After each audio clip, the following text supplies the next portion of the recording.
was odd. I did just see you working. For me? No, YouTube was working just a second ago, and I got so excited. Oh, enable auto start. Enable.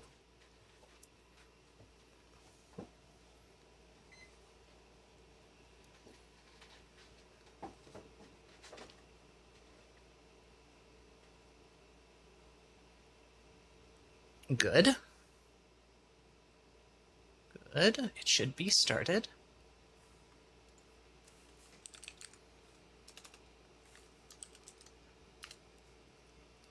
I should see 2 streams. There we go. Awesome. So now they are both live.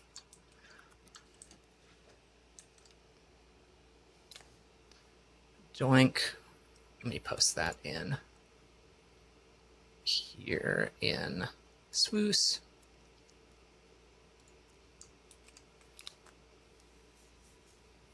And on oh, who are you?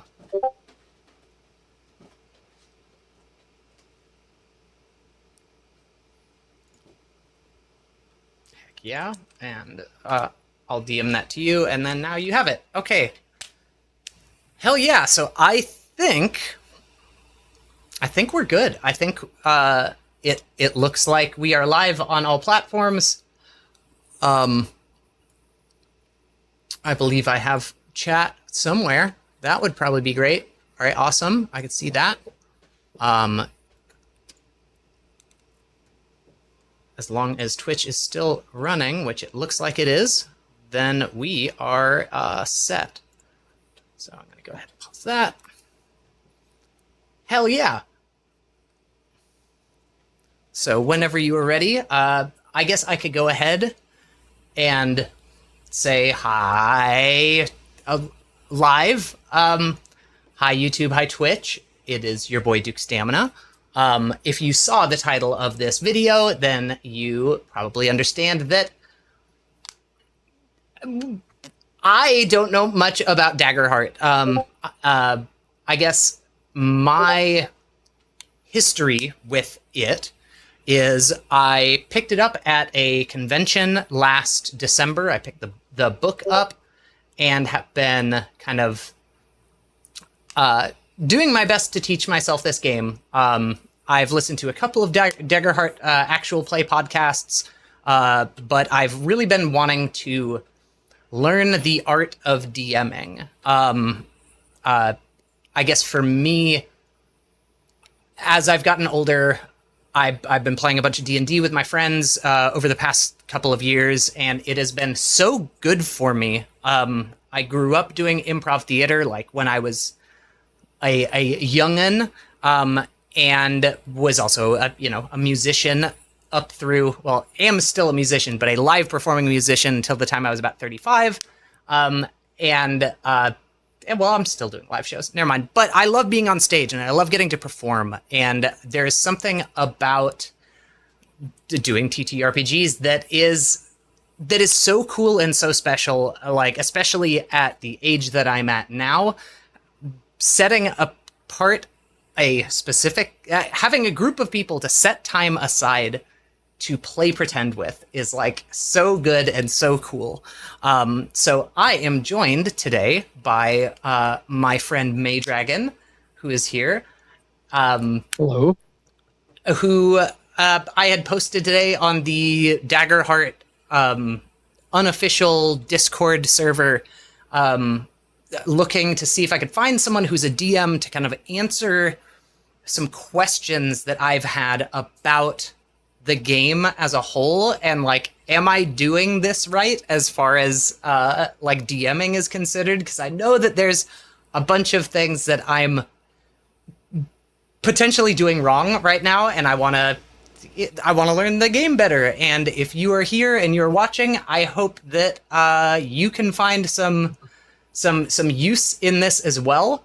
But yeah, so if you'd like to introduce yourself, please take it away. Yeah, my given name's Mike, but I go by Maydragon online, and most people shorten that to May, and that feels pretty cool. So You can call me Maydragon, or Mike. I answer to all those. So Or how? should I give you a bit of background about my TTRPG experience, or what do you want Yes, now? please, please.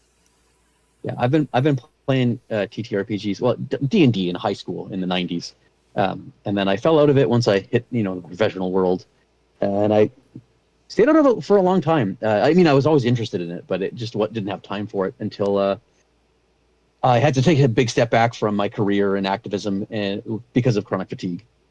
And I watched the only things I could watch were like live play podcasts were the only thing that was paced slow enough that I could, like, television was too stimulating, movies were too stimulating. I watched a lot of Critical Role and Acquisitions Incorporated, Penny Arcade, um, and that was just the pace that I needed. And like a decade later, I started playing home games with friends and family again, and then this past summer I started running Daggerheart intro sessions for because I just wanted to play Daggerheart, and all the tables that I was currently running were already playing D&D, and I didn't want to, try to talk them into switching just yet. So I found a bunch of looking for group channels and posted, anybody want to learn Daggerheart, and have been running Daggerheart intro sessions ever since that. That's so awesome. So, I guess one thing that I think would be kind of fun um, to ask you, like out the gate, is D&D and Daggerheart are very similar games, right? The Yep. purpose of them is the same. You are dungeon crawling, and it is high fantasy, and you have spells, and there's monsters and dungeons and dragons. What For the would you most part, say, as yeah. someone who's been running it, would be the biggest differences between the two systems? Um, Well, I like to joke that Daggerheart could easily have been a candidate for the next edition of Dungeons and Dragons. The next, like, 6E, could have been as similar to Daggerheart as it could be just the next edition. But the biggest difference, I think, is their focus on narrative, and the fact that it's it legally distinct TTRPG that Critical Role can play. That's a huge part of it. Um, People like to say that flavor is free in D&D. Like, if you have a spell that fires a bolt of like firebolt, and you want to pretend that it's coming out of a gun instead of a wand, that's fine, that's free. Right. I like to say that in Daggerheart, flavor is freer. Yes. They went out of their way to make some of the mechanics just a little bit vaguer, so you can really change the feel of it. Like, it doesn't have to be fantasy. One of their campaign frames is called Motherboard, and it's easily flavored. In fact, they encourage you to flavor it as sci-fi, and it works well. Yeah, I think the that's biggest difference is the focus on narrative. the one that's like the world like kind of collapsed. It's like post-apocalyptic-esque, if I remember reading that. It's one of the campaign frames in the back. Yeah, like Horizon Zero Dawn kind of coded that, like, nature has been taken over by machines, and I mean, you can play any kind of sci-fi world, and it wouldn't have to be specifically Zero Dawn coded. But I haven't actually played a strongly Horizon Zero Dawn coded campaign with that frame, but I really want to. It sounds super fun. Yeah, I all of the campaign frames in the back of it, like, I'm generally not a big, like, political intrigue, like, Game of Thrones style one, but even the one that's in the back of that, like, after reading through it, I'm like, oh, okay, this sounds really fun. Five Banners Burning. Yeah, Yeah. there's been a popular one. There's there on a couple different servers. I've been in multiple Five Banners Burning campaigns at the same time. In fact, I had two back to back one night and played a third one the next day. True. Okay. Well, so yeah, I mean, after reading the kind of synopsis of it, like, I get it. Like, I think that's one thing that I'd like to cover later in this as well, is like, we can get to the campaign frames and how how flexible they are. yeah, because I think for me that's been a stumbling block, has been the, okay, yeah, we just assume that you could hear this thing and turn it into a full campaign. So I'm hoping that with maybe the next release, they kind of, at least for newbies like me that aren't used to running games, might, like, because that is one thing that I've loved about the book so far. So far, has been the fact that, like, they are very descriptive about a lot of things in it, and I understand the things that they aren't as well, we don't want to put a rule on this. I thrive knowing, like, it's like, oh, am I doing this right? This is the entire purpose of this stream, is like, I want to make sure I'm running it. It seems like the people that I have playing are having a good time, which I know is like, that's the most important thing. That's actually the only rule is, Right. if everyone's having a good time, then you're doing it right. There's no wrong way to do it. However, I understand what you're saying. Like, one of the things I like to say is that in Daggerheart or any TTRPGs, the first rule is there are no rules. But the second rule is there are rules, and they're kind of useful and they're helpful. And when we need them, it's nice to have them there. So Domo D, hi Domo D, has asked, does Daggerheart operate using the D20 system, or is there another system it best relates to as an example? It uses 2d12, which actually works pretty well as a substitute for a d20. In fact, I've run D&D encounters against Daggerheart parties, and it works fine. All the DCs translate well enough that if you're just rolling 2d12 and adding them, your average roll is going to be a little bit higher. But ultimately, the DCs of monsters, like the difficulties, still translate. You might just need to bump up the number of adversaries you throw if you're just doing a straight conversion. But there's other things you can tweak to balance the difficulty of an encounter. So it's 2d12.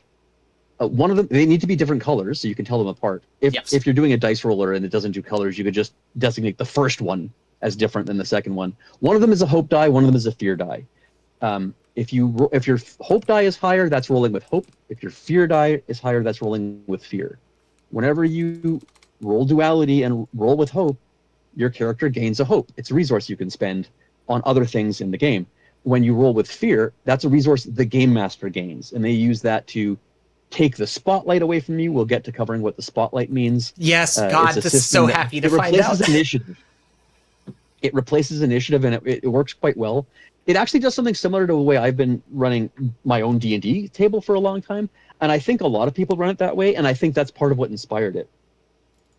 Oh, yeah. And so I have no idea how some of this stuff would translate to D&D. I guess for me, one of the things that I've noticed, and that like the people who've been playing the past like 3 sessions with me, we've all kind of commented about, is really enjoying the flexibility of okay, wait, sorry, give me 1 second. I'm going to go ahead and make one of those rolls just so there's video here. That's what it's looking like. So you're rolling 2 of them, adding them together. Yeah, and whichever one rolls higher, that's what it's getting flavored as. So a 17 with fear, if you're... Unless they're the same. What was that? If you roll doubles, yes. If neither hope nor fear is higher, that's a crit. It doesn't matter if they're double 1s or double 12s. That just means it automatically succeeds. You gain a hope, and your character clears a stress if you have any. But it's an automatic success regardless of the number. And I think that that's something with the system that I really like too, is the fact that like you're critting more often and you're playing as heroes, right? So it's like, it makes sense that like it feels so good to roll a 20, right? That is why everything that is D&D related is like, that's one of the biggest things that they're... Yeah, nat 20, roll 20, like it is the thing. And it's happening more often in this because you're rolling it on double 1s, double 2s, double 3s, double 4s.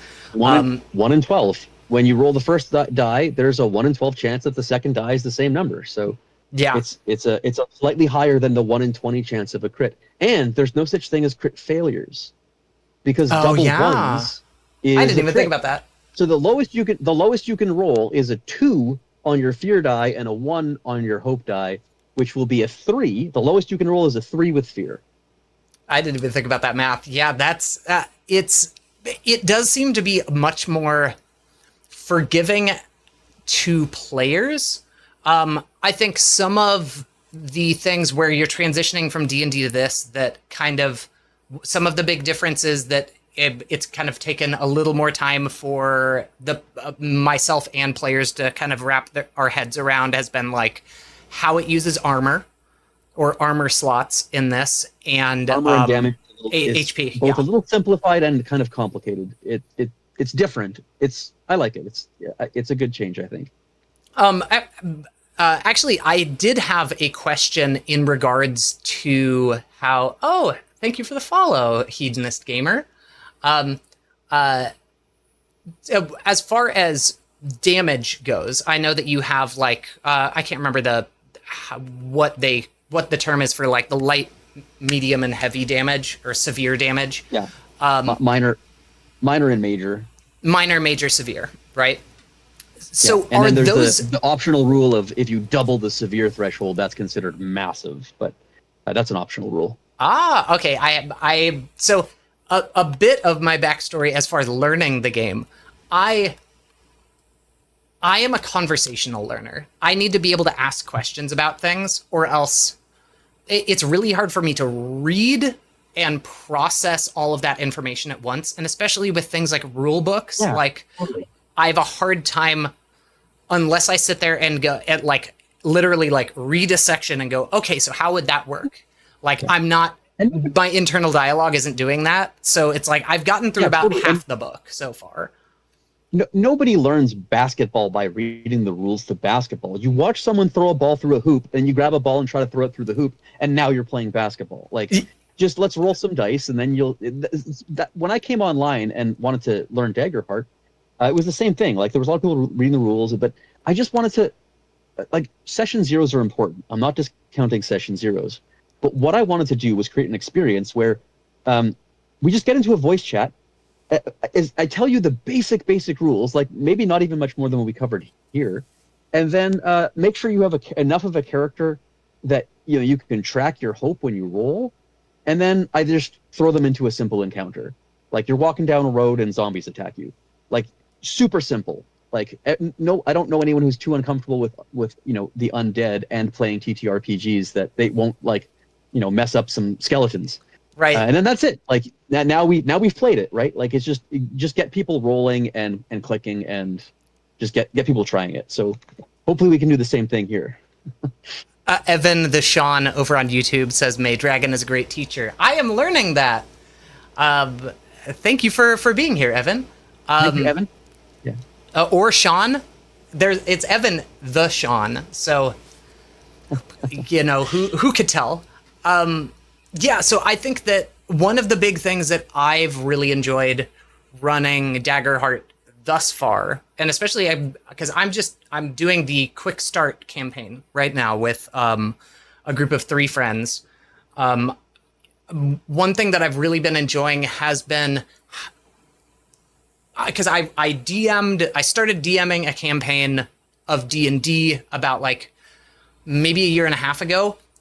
And it felt like the responsibility that is on your shoulders as a DM in D&D to provide all of this story in comparison to how much Daggerheart seems to want to put just as much responsibility on the players with the world building I'm loving it, because it's like it feels much more collaborative in that aspect, and I'm learning that like, oh, well, I could just kind of take this same thing and put it into D&D now that I know that you can do this. But it was something that like it never really dawned on me to try to do, and I'm just like, I'm loving it so much, because in that the first thing that has you do is go like, okay, who is you are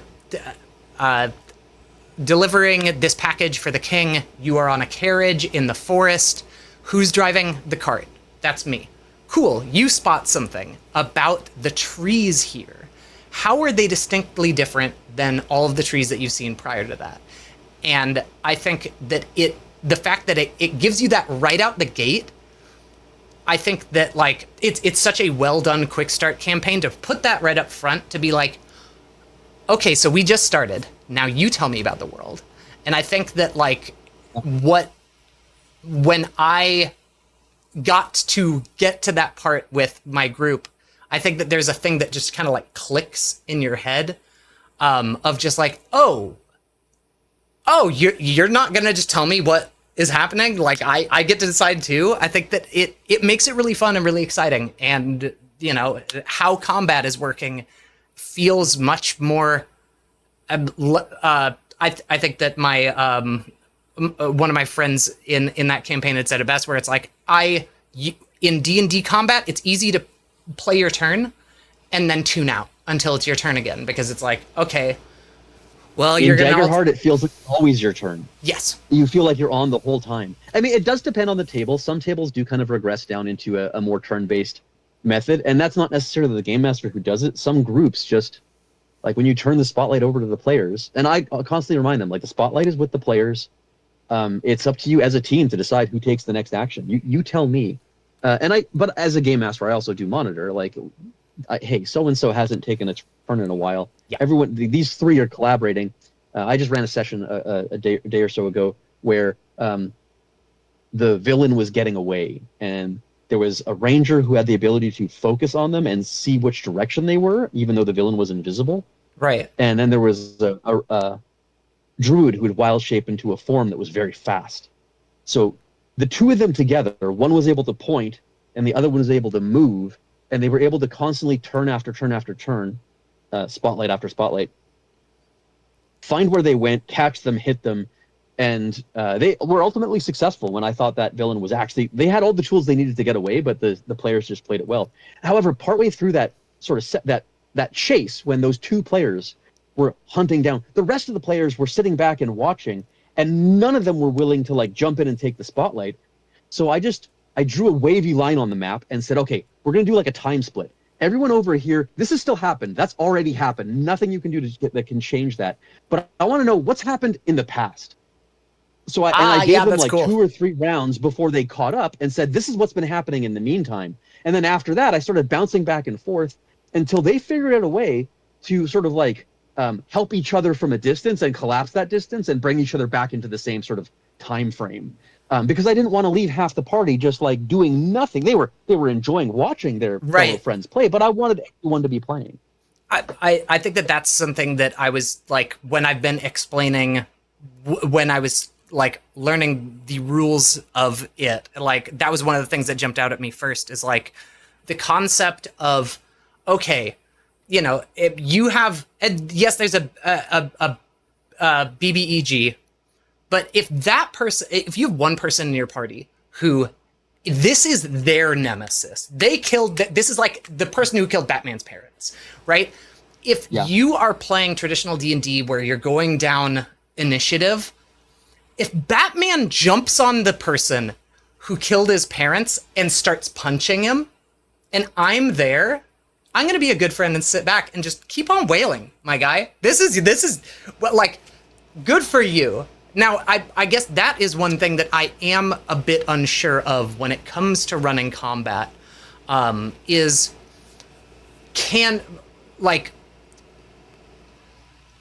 I guess I know that I can use, like, me as the DM, I can use my fear in order to interrupt their turn.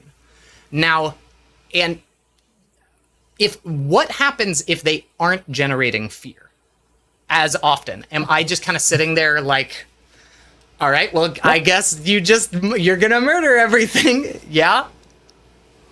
I mean, so do you have to spend it every time in order to interrupt? You're still the storyteller. You're still the game master. There's been a lot of sessions where I've run out of fear, and I say, okay, well, I'm just gonna spend my last fear and do something bigger than I would normally do. Or sometimes I'll just say, you guys you've rolled with hope consecutively 8 times in a row, and none of these villains around you have moved at all. But I'm just going to say that enough time has passed, even though you guys are really kicking ass. They've all gotten closer, or they've moved over here. And I'll say, I don't have the fear to spend, but I'm going to do this anyways because I'm the game master. Like, yeah. It's fine.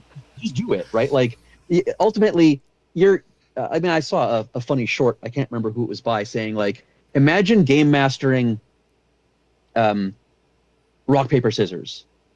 So, like, you're playing rock, paper, scissors, and I'm the game master, so go ahead, shoot. What are you going to roll? You know, what are you doing? Rock, paper, scissors, gun! Yeah, and I said that it's...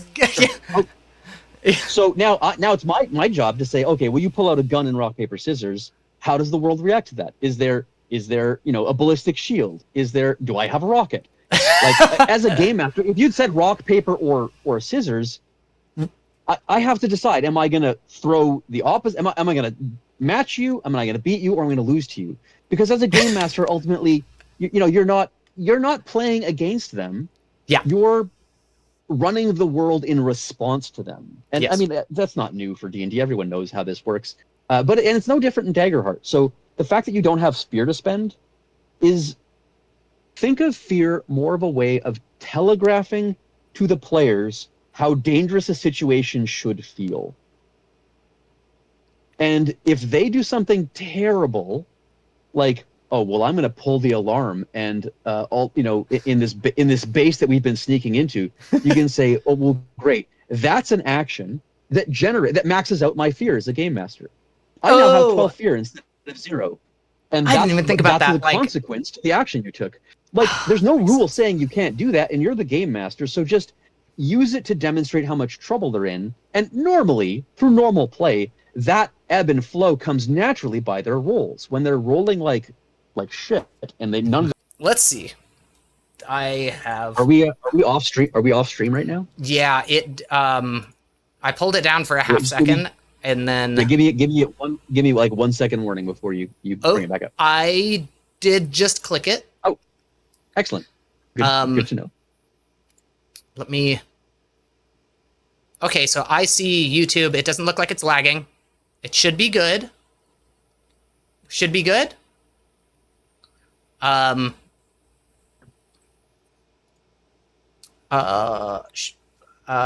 me know if you see this and it is fixed. That would be so good. Looks good now. Yay! Okay, cool. Awesome. Yeah, sorry about that, y'all. So how black screen, so y'all were saying that buffering was bad, which makes sense. I was sending way too much video output before, so hopefully it's good now. For those of y'all that have been here, has the audio been coming through and the video was buffering, or was both just completely borked? This feels way better. Hell yeah. Okay, cool. Was our conversation something that was able to be followed at the beginning of this? This feels way better. Both were laggy. Okay, so thank you guys for thank you to everyone who was letting us know in chat. But we could hear most, if not all. Okay, cool. So that is great to hear. Yeah, audio is good for the most part, but video is borked on my end. Looks good now. Yay! Hell yeah. So I'm trying to think about where we were at. So you were explaining ways that people could, I guess, generate fear, or that a DM could generate fear. There's a lot more than like, okay, well you're just SOL now that like you don't have any fear left. And it's just like, yeah, you're the DM. You can just say that you still exactly. Okay. Oh, and yeah, I think that's been something that. So I guess for me, some of the stuff that I've been running into, one of my players, who's been playing Barnacle, if you're familiar with the Quick Start campaign, is playing a rogue essentially, and the first fight, like none of the adversaries that were going up against it could hit them. So we got about like one of the adversaries that was there tried 3 times, and then the player at the same time was like, dude, just stop, man. And by the 3rd time that they missed, I'm like, okay, let's roll to see. Give me a what is it called? A presence Duality check. roll? Yeah. I was like, roll presence. Let's see if you could talk him into it. And it was like, oh, and then they hit that, and I was like, all right, well, you just talked him. He's just like, and walks back into the forest, and it's like, but I guess that's something that is going to. I am wondering why they would write that into, like, why they would make it so that a player character was like so untouchable in their Quick Start campaign. So I am wondering if there was stuff that I was just kind of like adding up wrong during that. But it just felt like, I mean, I guess it is the first fight, so it's like they don't want anything happening to the players. But Can you unmute the Discord video? Are you not coming through? I don't see your Discord video right now. Oh, I'm muted in Discord.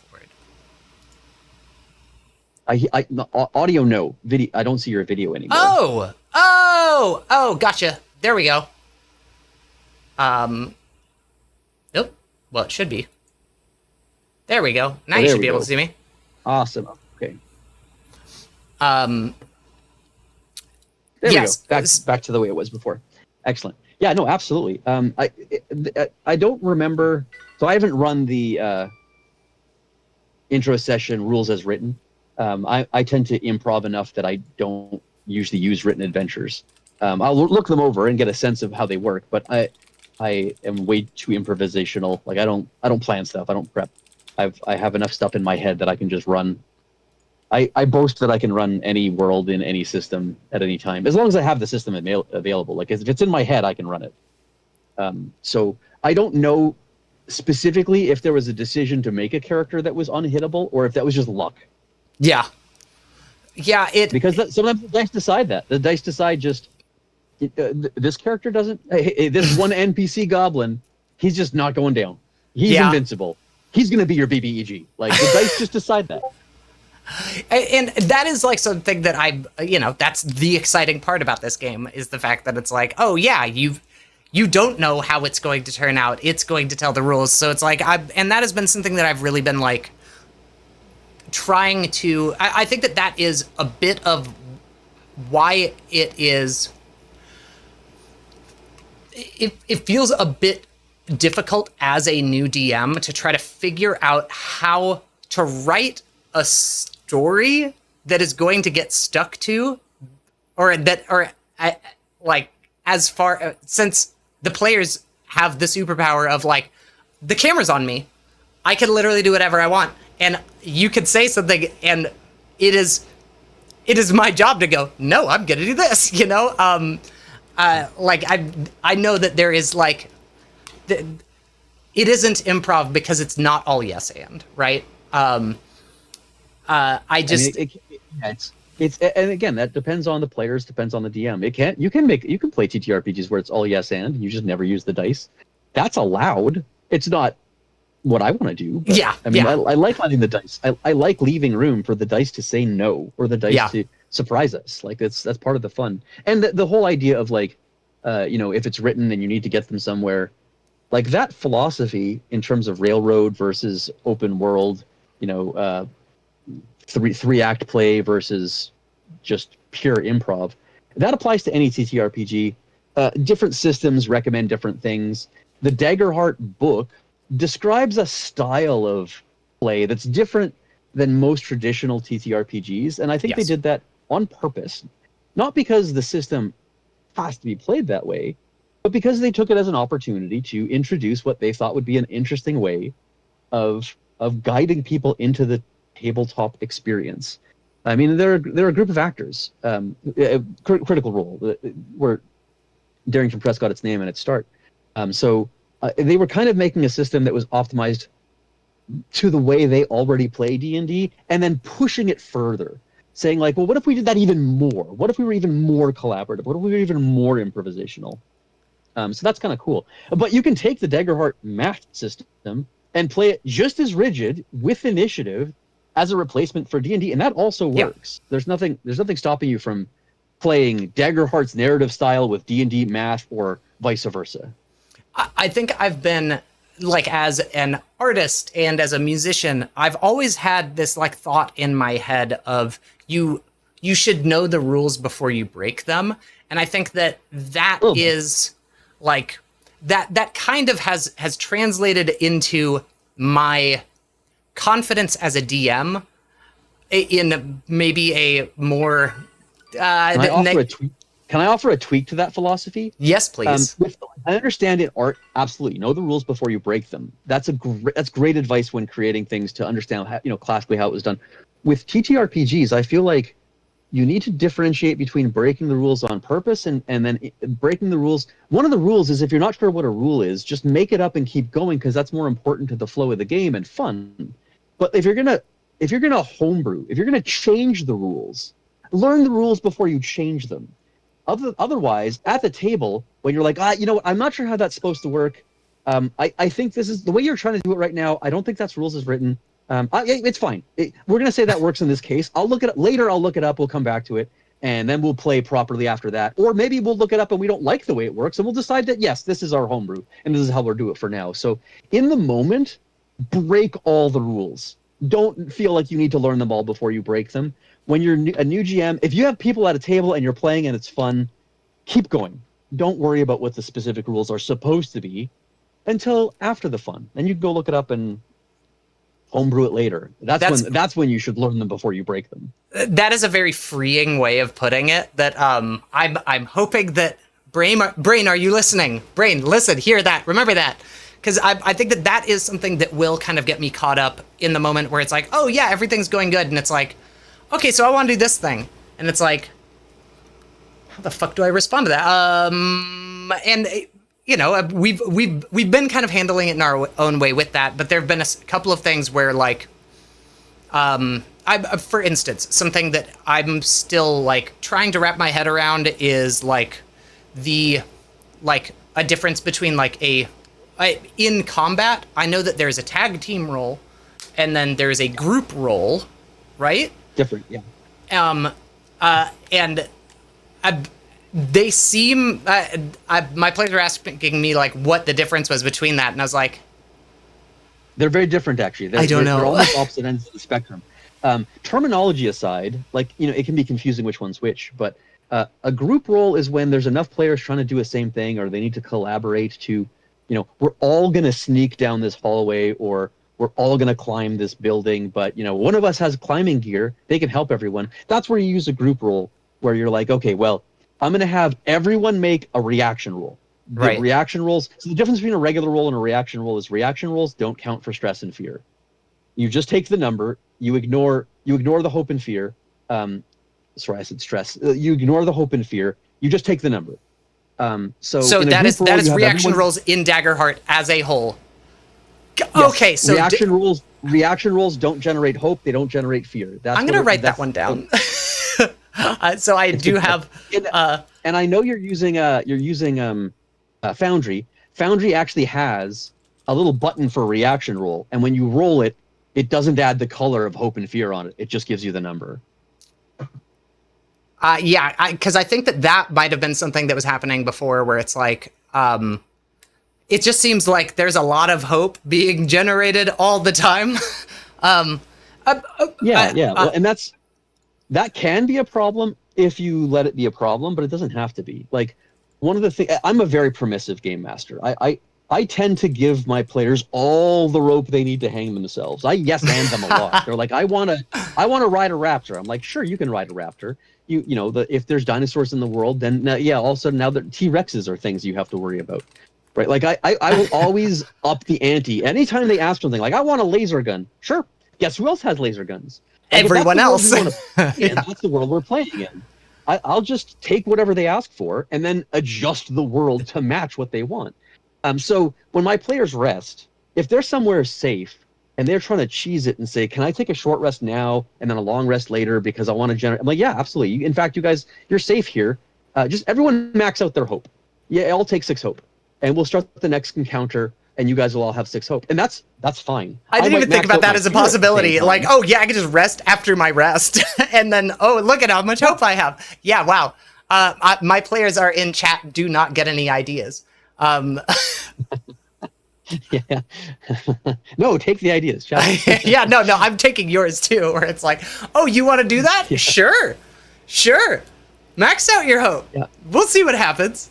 That's. They can only have 6. It's not that many. It's just 6. That's 2 tag teams. Okay, so group rolls, everyone makes a reaction roll, and the person leading it, then they roll with either an extra +1 for everyone who passed it with their reaction and an extra -1 for everyone who failed it with their reaction. Okay. So it gives you like a group roll, but ultimately the person with the best skills who's leading it, it's their roll with just like a little bit of a bump either way. And So then that the person that's leading it fails on that final roll. So the person that's leading it, I guess this would be decided before the roll. It's like, who is the person leading it? Okay, so it's not Exactly. okay. Everyone rolls, and then well, you passed, so I guess you're the one who did this. Okay, so it has to be that. So that is something. That's typically how you call for, like, okay, let's do a group check. Who's leading it? Someone's leading it. Okay, great. Before you roll, the leader, everyone else make a reaction roll, and then you get the plus minuses. Sometimes it might be worth saying, oh, will I crit on my reaction roll? Like, Right. well, that doesn't really count on a reaction roll, but never mind. Yeah, it does. I'll give you +2. I'm not sure if the rules as written specify that little bump, but I mean, you're the game master. You know, if some of the rolls are really good and some of the rolls are really bad, then feel free to like adjust that a little bit. But the idea of a group roll is, it's not generating tons of fear. It's just generating hope and fear for the person leading it, and everyone else is just helping or hindering a little bit. Okay, so yeah, the other people aren't generating fear in a group roll. It's just the person that does it because they're the one who is actually doing the action, even though everyone is helping with it. So it's more of like a group help action, like the rest of the group is helping. Okay. Yeah, well, but help is different again, because anyone can help by spending a hope. So there's three. Let me go over the three main ways to spend hope that every player can do. Each class has their own specialized way of spending hope, and different cards come with that as well. But every player can spend 1 hope during their turn to add one of their experiences to their own roll to boost it a little bit. And we'll talk about experiences in a bit.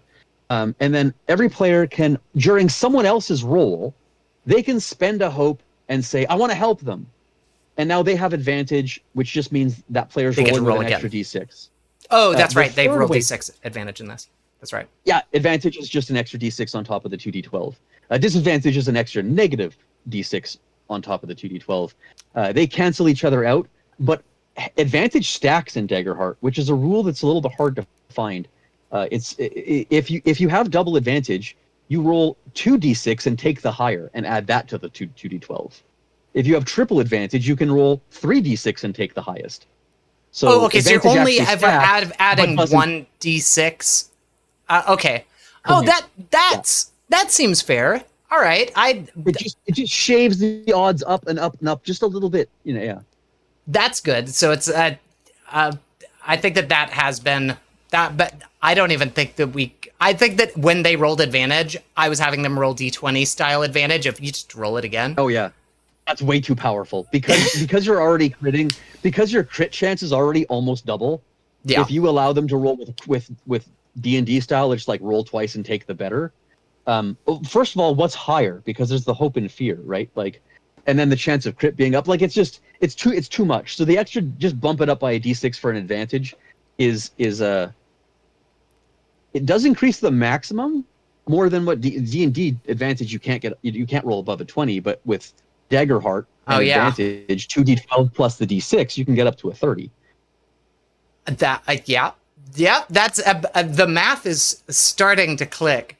I think there's so many like little parts about the system where it's like I will be in D&D brain because I play D&D the most often, you know, and I'm also like, this is my first time running it, so it is. I think that takes a bit to kind of get used to. Would love for someone to just make a Google sheet. I love a Google sheet of just like, hey, here's all the differences. When it says this, it's not what you think it is. This is not. This is how it's different from D&D. I haven't looked for one of those explicitly, but I would not be surprised if you looked and found one immediately. That's true. Yeah, the community for Daggerheart it seems to be very, very giving, and there is resources aplenty so far. Every time I've looked for something, it's been there, especially. Oh yeah, sorry. And the tag team, I wanted to. Yeah, exactly. So going back to the 3 ways to spend hope: helping someone else on their roll, boosting your own roll by your experience. And then the third way is that you can spend 3 hope to initiate a tag team. And a tag team is different. It's also, when we were talking about the different ways of helping, like a group of people can cooperate to do a single thing together, and the one roll, the whole team succeeds or fails. And then the second way is individuals can help one person who's trying to do their own thing by spending a hope to give them advantage. And everyone in the team could all spend their own hope to give that person 1, 2, 3, 4, 5, 6 extra D6s. They only keep the highest, but the whole team could help one person succeed that way. And then the third way is the tag team. Once per session, each player can initiate a tag team by spending 3 hope, choosing another player, and then they both roll. They decide together which roll to keep and which roll to throw away. And then if it's an attack, they add their damage together into a single strike, which can overwhelm some of the higher threshold enemies. Oh, because of the fact that you're dealing with damage in this light, Threshold heavy. damage. Got it. Okay. Yeah, I guess that. Okay, thank you for clarifying that, because that has definitely been a thing where it's just like, The tag teams are potent because they actually give you that roll twice and take the better roll. Like traditional D&D advantage, where you roll twice and keep the better, is so much more powerful in Daggerheart. The only way to get it is by one of those 2 players spending 3 hope, and they can only do that once per session. But the number of times that people crit on a tag team, it's crazy. But that's just the math, right? Like your odds of critting, and now both players are critting on a combined roll, and Daggerheart crits are way crunchier than D&D crits by default. Yeah, it's what crunchy a vicious crits is a rule that a lot of crit. people use in D&D. You take the maximum of the dice that you would have rolled and add that on top of your roll. Yeah, and that's kind of been with my Monday night homebrew or my Monday night D&D game. That is one of our house rules. Is it's just like it feels good. Like if I crit, it feels so much better. I want to devastate you. It just feels good. It feels good. It's fun. Like you're here to do otherworldly things. Yeah, crits need to feel good. And a Daggerheart tag team crit feels so fucking good. Wait, so so it's max damage from both players at the same time, plus them rolling that. Okay, well, max dice, not max damage. If you're rolling 2d12, if your damage is like 2d6 plus 6, because if one person rolls a crit between the 2 of them, they're both getting that crit. They're both critting, yeah. Oh. And they're adding that together. So you get sometimes the damage that gets dealt in Daggerheart crits can get really wild. So can you? I guess this is one question about that. When you say once per session, does that mean that is once per session? This is a thing, or is it once per session each player? Okay, all right. Well, I'm happy I only have 3 players, because that sounds. So you'll never have more than 3 tag teams a session happening per session, which sounds about right? Like if you have 3 players, and sometimes the tag team rolls don't pan out, and it's devastating. But it's very rare. Usually, your tag team, like the odds of your tag team roll at least succeeding, is pretty good. Yeah. Like it's a very powerful tool, and the chance of them critting is much higher than usual, which feels amazing because it's usually a clutch moment. And the number of times that I've seen a Daggerheart tag team just fail, I've seen hundreds of tag teams do exactly what they were supposed to do, and I've only seen a couple just fall flat. Yeah. I think back all the time to I watch a lot of Dimension 20 dropout content. And I when I started getting back into D&D was watching a bunch of what is it called? Adventuring Academy, right? Adventuring Academy, yeah.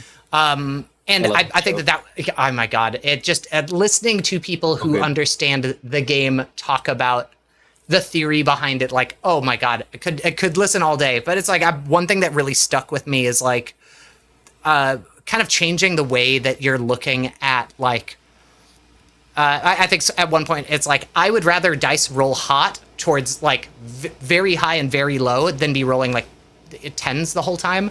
And it's like because it's fun when you fail. That is like what is so cool about this game is like it doesn't always go as you plan, and when it doesn't, that's when it turns into something that you are no longer in control of, and that's what's fun is like because you could just sit down and write a story, and yeah, everything that you write down happens, but it's like that's the goodness. I think that so let's see here.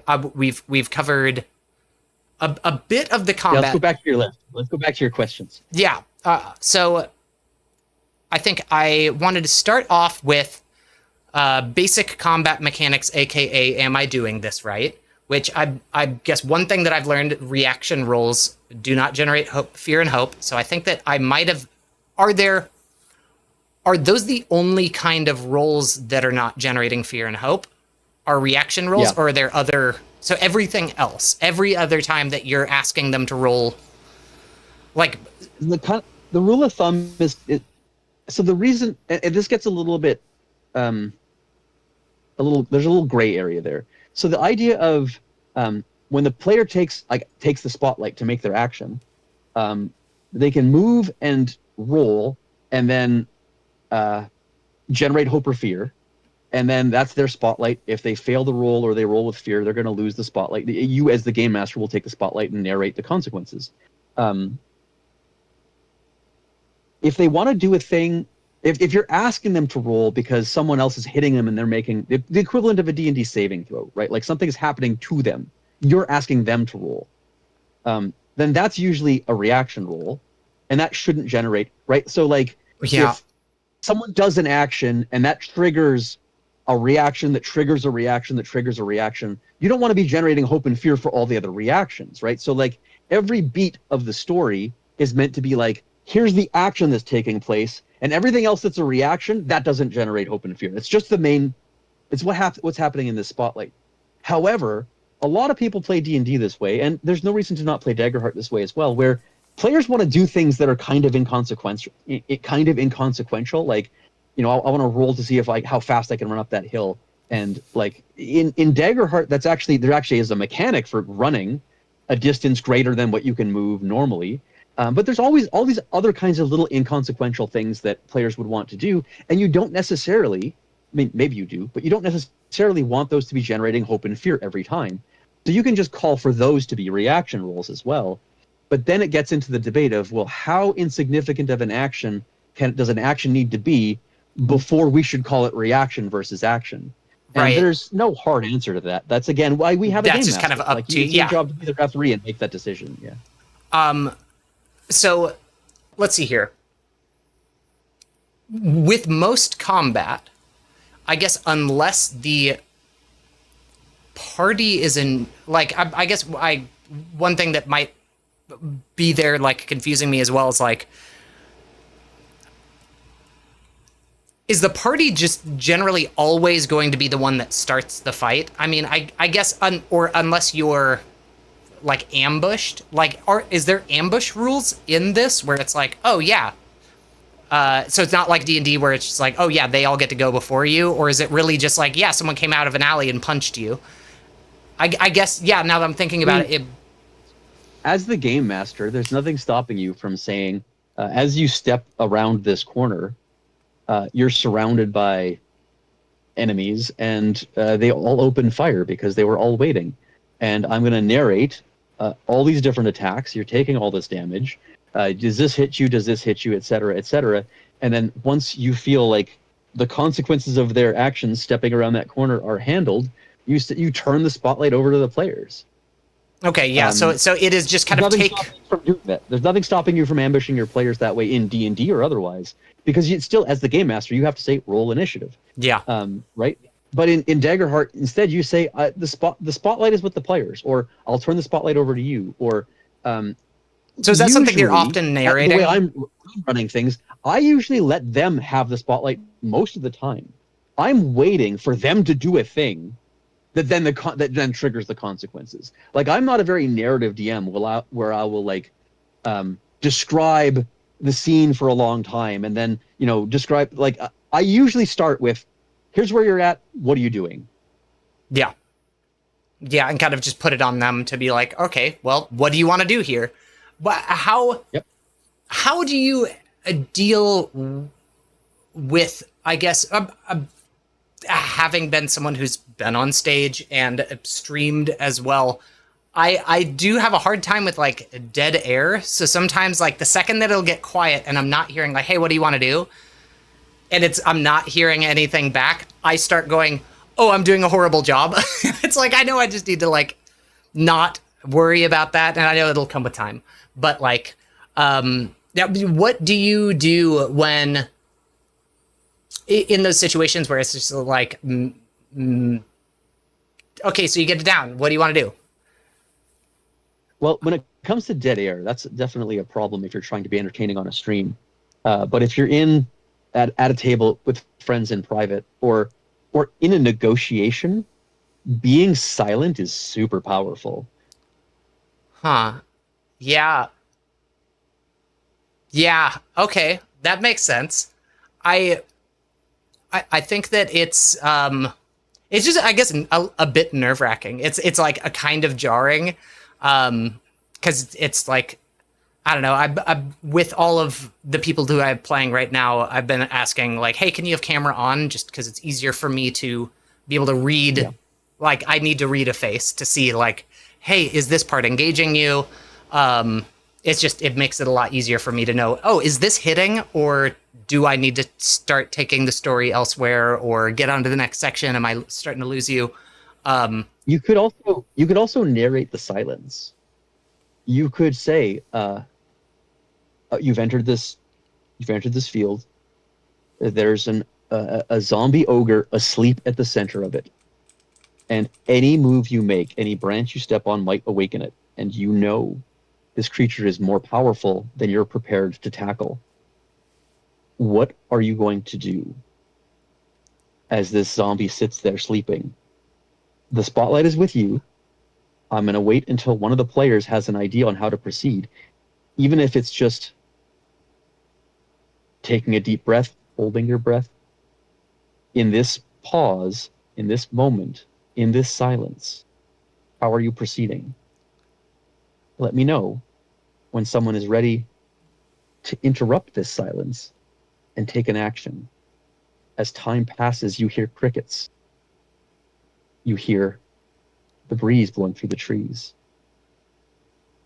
The zombie stirs ever so slightly. You can tell it's still sleeping. You're quite certain that you could stand here and watch it for minutes, maybe longer. Maybe you could watch it for an hour. What do? Do you wait? Do you act now? And you can keep that going. That's fun. For That's days. fun. Yeah. Wow. Okay. Okay. Cool. Hell yeah. Just keep that for later. Yeah. I love that. Yeah. But You're filling it. You're filling the silence. No Right. player is gonna sit there and listen Yeah. to that. They're gonna people are gonna freak out. They're gonna start. Usually, it's like I present something like there's a zombie ogre in the middle of the clearing and it's sleeping. What do you do? And then I just sit back and wait. And Yeah. it's usually a bunch of chatter. And when someone says a thing that implies that they might be making noise, I will interject and say, "Oh, do you do that? Do you actually say that loud? Do you actually move over there?" Like I want them to commit to their action before I tell them what the consequences are and ask for a roll. And those might be reaction rolls, or I might say, well, if you're taking that action, take that action, make that roll, and let's see if you generate hope or fear. Hell yeah. Okay. Yeah. That is, and it hasn't happened often that I'm having to sit there and be like, okay, are you gonna what are you going to do? Because everyone, like the group that I've chosen a great group, and I think that has been something that I've been like really excited to get to kind of explore, especially with Daggerheart, is the fact that like, and especially with the group that I'm playing with, is like very role play centric. Like I in my D&D group that I play with, we have a lot of combat. Just about every game has combat, and I had noticed, because I'm also running shorter games since I made new DM. One of like the Daggerheart podcast I've been listening to is Dodo Born. I don't know if you're familiar with. Oh, I don't know that one. I love it, and all of their episodes are like 45 minutes to an hour long, and I'm so used to like That's good. right, and where it's just like, oh, it doesn't have to be 3 hours. There doesn't have to be all of this prep. Like it hit me in that I was like, oh yeah, and they get a lot done, and it leaves you wanting more. So I've been trying to keep my games closer to an hour, and I'm chatty Cathy, so it's always going to go a little bit over. But it is. It's hard to keep things tight. It's hard to keep things, within a time frame. I'm astounded at Brennan Lee Mulligan's ability to run episodes of Dimension 20 in their allotted time and gets the story, the story to where it needs to be. And I don't have that challenge because I'm not trying to run for a stream. If we have 3 episodes of one of my at table games, it was meant to be more of an action adventure, and then they wound up in a big city, and they just got swept up in the dynamics of like crowds. And one of them was a bard, and they spent a lot of time preparing performances and role play, and then they got interested in like 3 sessions later. I'd called for lots of rolls, but not a single attack roll. And it's all like social combat. Like, well, you're trying to impress somebody, you're trying to ask for directions, or you're trying to find a thing or notice something. And for that particular campaign, we were playing with experience, and I just made up the rule that like a full session of role play will be a third of a level. Because we were 3 levels in, we were 3 episodes, like 3 long sessions in, and no one had fought anything. Yeah, just I played a couple of sets. You baked 3 days worth of baked goods, and we all had a great time. You like, Did. There was baking. There was baking involved. They were trying to. Yeah. Along the lines of baking, I think that has been one thing. So I am looking to play Beast Feast with my campaign. I am a big fan of Delicious in Dungeon, one of my favorite shows that's come out in a while. It's so good. I love that show. So good. And what I like about it is kind of like this kind of, it's not so goofy that it becomes slapstick, but it does have like all of these interesting mechanics for, okay, yeah, short rest and long rest, you're eating. If that's what you want, it'll get there real fast. But right. But as far as the story goes, like there is some serious stuff going on, even though it's also kind of goofy. Yeah. Like I love having that mix of like, okay, it's heavy now. Okay, now it's fun, or now it's fun and light. Me too. And I think that like one thing that when I was starting to try to run my first D&D campaign, there's so many campaign settings out there. There's so many books of, hey, this is a complete campaign in this little book, and here's all the people who live in this town, and this is what shops are in there. And I think it was a bit jarring as far as a new play or a new DM to look at this campaign frame where it's like, this is so cool. Where is all of this information that I'm used to having here? And I know that it's like, okay, well, it's up to you to come up with it. And it's just like, but that sounds like a lot of prep time. It's new. They haven't had a chance to make that much. It's coming. Okay. I guarantee we're going to see Daggerheart sessions by third-party creators, by Darrington Press. We're going to see just as much detail eventually. But D&D is 50 years old. Daggerheart is like 2. Yeah. Yeah, that's true. Okay, so that is... It's and, like I was saying before, Daggerheart is essentially just another version of D&D. You can take any D&D adventure, like all the plot, all the intrigue, the names of NPCs, the names of locations, the main story beats of when a villain's supposed to trigger, all of that stuff is just as applicable to any Daggerheart game as it would be. Like one of my main Daggerheart campaigns, we're just playing in Faerun. Oh, okay. Yeah. I have seen on Reddit people who are like, oh, hey, yeah, I took this D&D adventure and then retooled it for Daggerheart.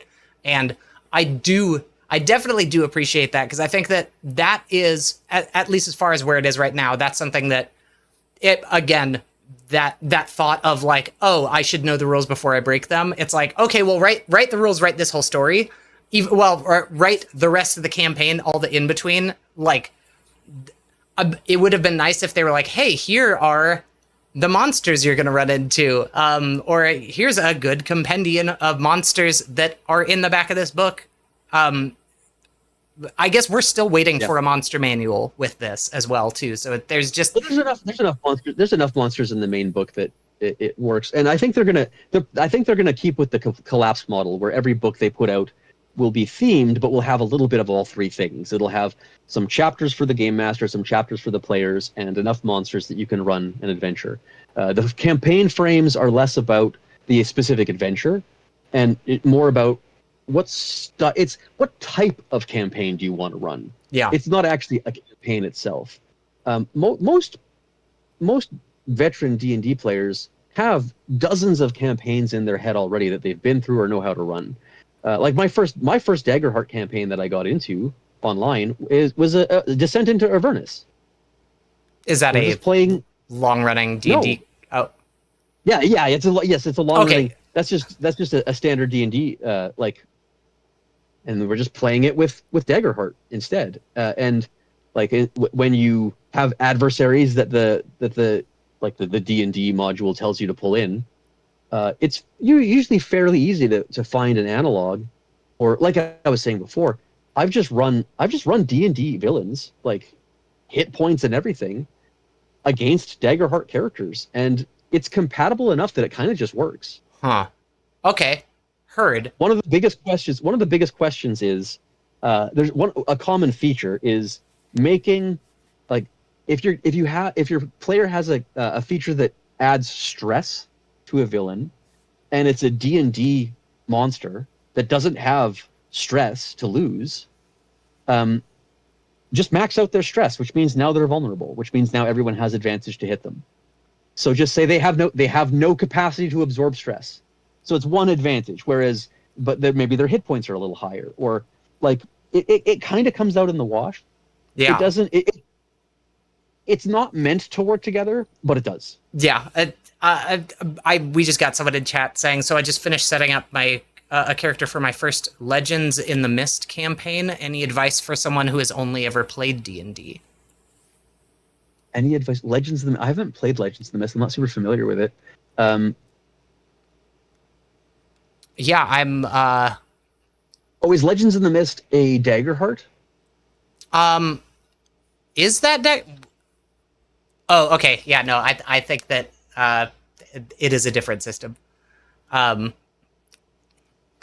Yeah, from what I heard, it is a like low magic. It's like it's fantasy with little magic. Oh, is this the system with tags, that everything is tag based? Yes, yes. I think that's how they're explaining to me. I love this concept. I don't have any advice on how to run that or what to do when playing it, but it does seem like a really interesting way of. It's such a simple mechanic that you can apply to everything. That it's always a +1. You just count your tags. Do you happen to have any advice for like writing a character and like picking experiences for them? Because I know that you're generating experiences every level. There isn't not every level, every tier. Every tier. Oh, okay. So it is every. So you start level. So Daggerheart has 10 levels divided into 4 tiers. Level 1 is tier 1, and then tier 2 starts at level 2 and goes for 3 levels.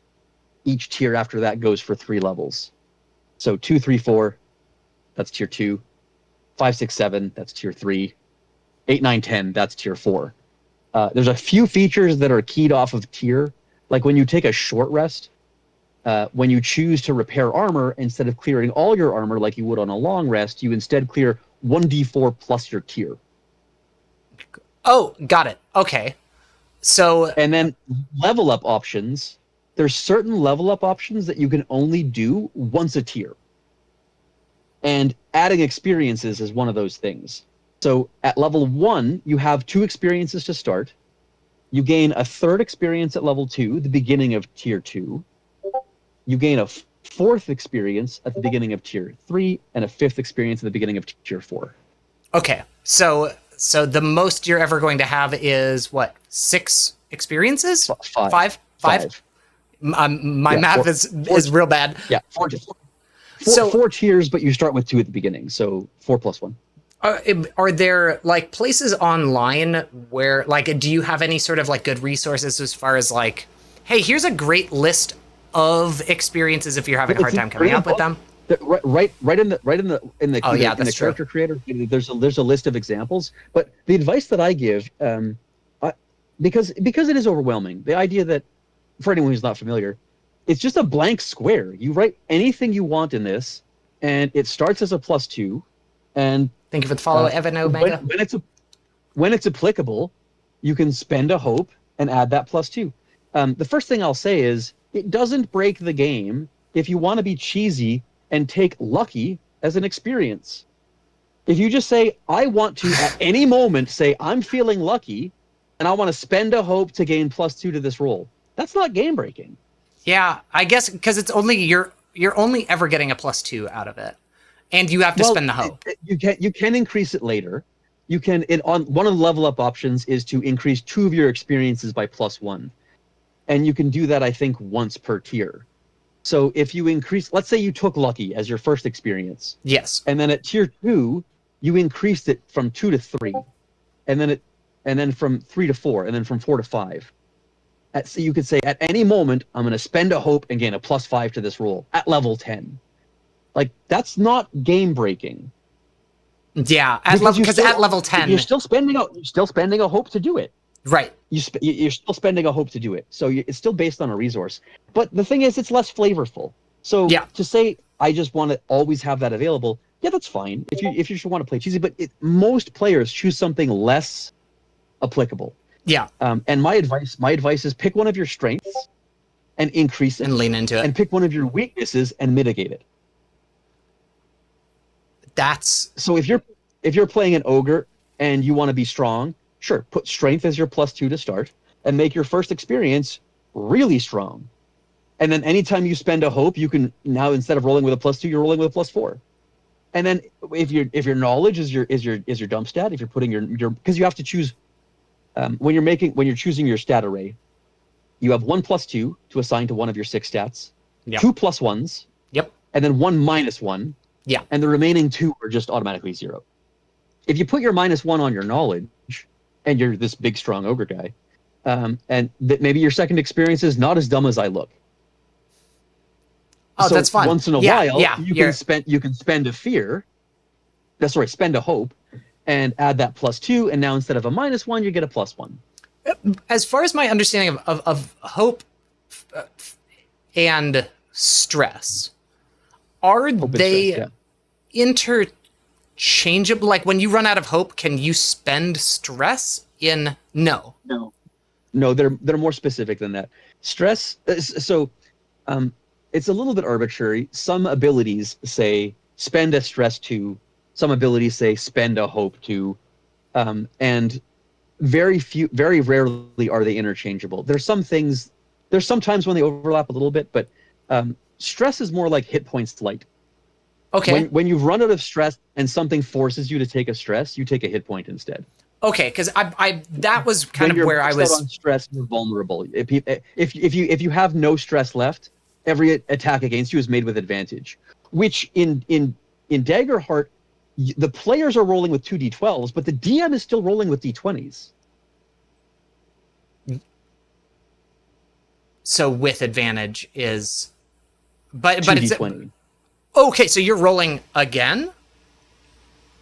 Yeah, like as the DM master, rolling as the game master, I'm rolling d20s. Yeah. So as the players, you're rolling a d20 and then rolling a d6 and then adding it to it, right? No, rolling advantage. In advantage is like D&D advantage. You roll twice and take the higher. For but not for the the game players. master. For the GM, though. Okay, cool. For the yeah. Okay, I was just making sure that I was following with that. Okay, so Yeah. interesting. All right, so it's odd that they make that distinction. Like, I think it's just because it's the extra complication for the game master to be dealing with hope. Like, yeah, like it's I generated not hope. thematic. Like you're rolling behind a screen. It's like you just want it to be fast and easy. So you roll a d20, and you're not generating hope from behind the DM screen. You're not generating fear from behind the DM screen. How many of your rolls as like in your GMing style are you rolling behind the screen, like that they never even see? All of them. All of them. Oh, interesting. Unless it's something that's really consequential, and I want to make it very clear that it's the narrative could really go either way. I don't have a stake. I don't have a dog in that fight. I just want the story. I want the dice to tell. I want the dice to be completely responsible for that part of the story. But otherwise, I'm not a big fudger. I don't fudge rolls a lot. Right. But I do like systems where the DM doesn't even have to roll dice. I like one of the homebrew systems I use is if an enemy is going to attack you, they're going to hit, unless you dodge. If you have the resources to dodge and you roll well enough to dodge, then they miss you. And it puts all the rolls on the player side, and there are no rolls behind the DM screen. It's just if I decide this, like I'm already deciding that this enemy is going to attack you, why don't I also decide whether it's going to hit you or not, unless you can do a thing to mitigate it? Like it's not much different. Well, it's so they're always connecting. So is that like kind of in most of the games that you run, like when so you're saying that in your Daggerheart games, whenever the enemies are attacking them, they just hit unless you say otherwise? I don't do that all the time in Daggerheart. There's a different homebrew system that I use where, yeah, that's what's happening. When I decide an enemy's attacking, what I'm deciding is if you don't have a way of mitigating this, you're getting hit with this thing. So, I guess they're adding their. So, are they rolling against it with their evasion? Yeah, in that system, that's the way that works. Is that That's you'd be using a interesting. die? You have a dice. You have a dice to dodge. But in Daggerheart, it's like having a d20 as the game master. It allows me to say I'm spending a fear to trigger this dice. I roll the d20. It might miss. Yeah. Right. Like there's still a chance of it missing. Yes. But there's also nothing stopping me as the game master from just spending fear to hit somebody. There are some abilities that do that, like a creature that can trample you, or a creature that has a bonus so high that it already beats their evasion. Like sometimes that just happens naturally by the type of adversary or the numbers that are. Like if I've got an enemy with a +8 to hit, and their evasion is 8, if I decide to hit them, I'm hitting them. There's no, They don't even have to roll the die. Okay, that makes sense. Yeah, it just kind of why roll this? You're gonna fail it.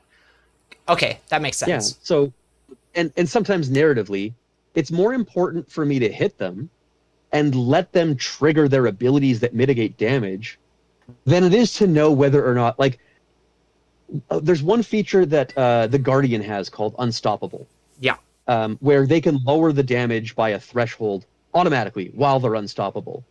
And I had one of these. I had this little gnome Guardian who was completely surrounded by trolls who weren't able to hit hard enough to beat his minor threshold. So every time they were hitting him, he was taking no damage. Oh yeah, because it was bringing it down a threshold, so it was minor, and then it's. I guess with thresholds.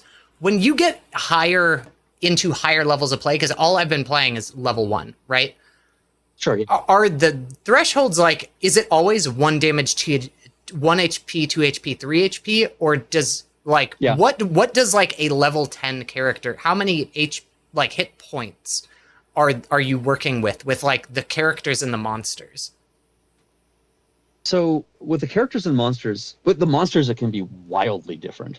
With the players though, your player characters are starting with like somewhere between 5 and 7 HP to start.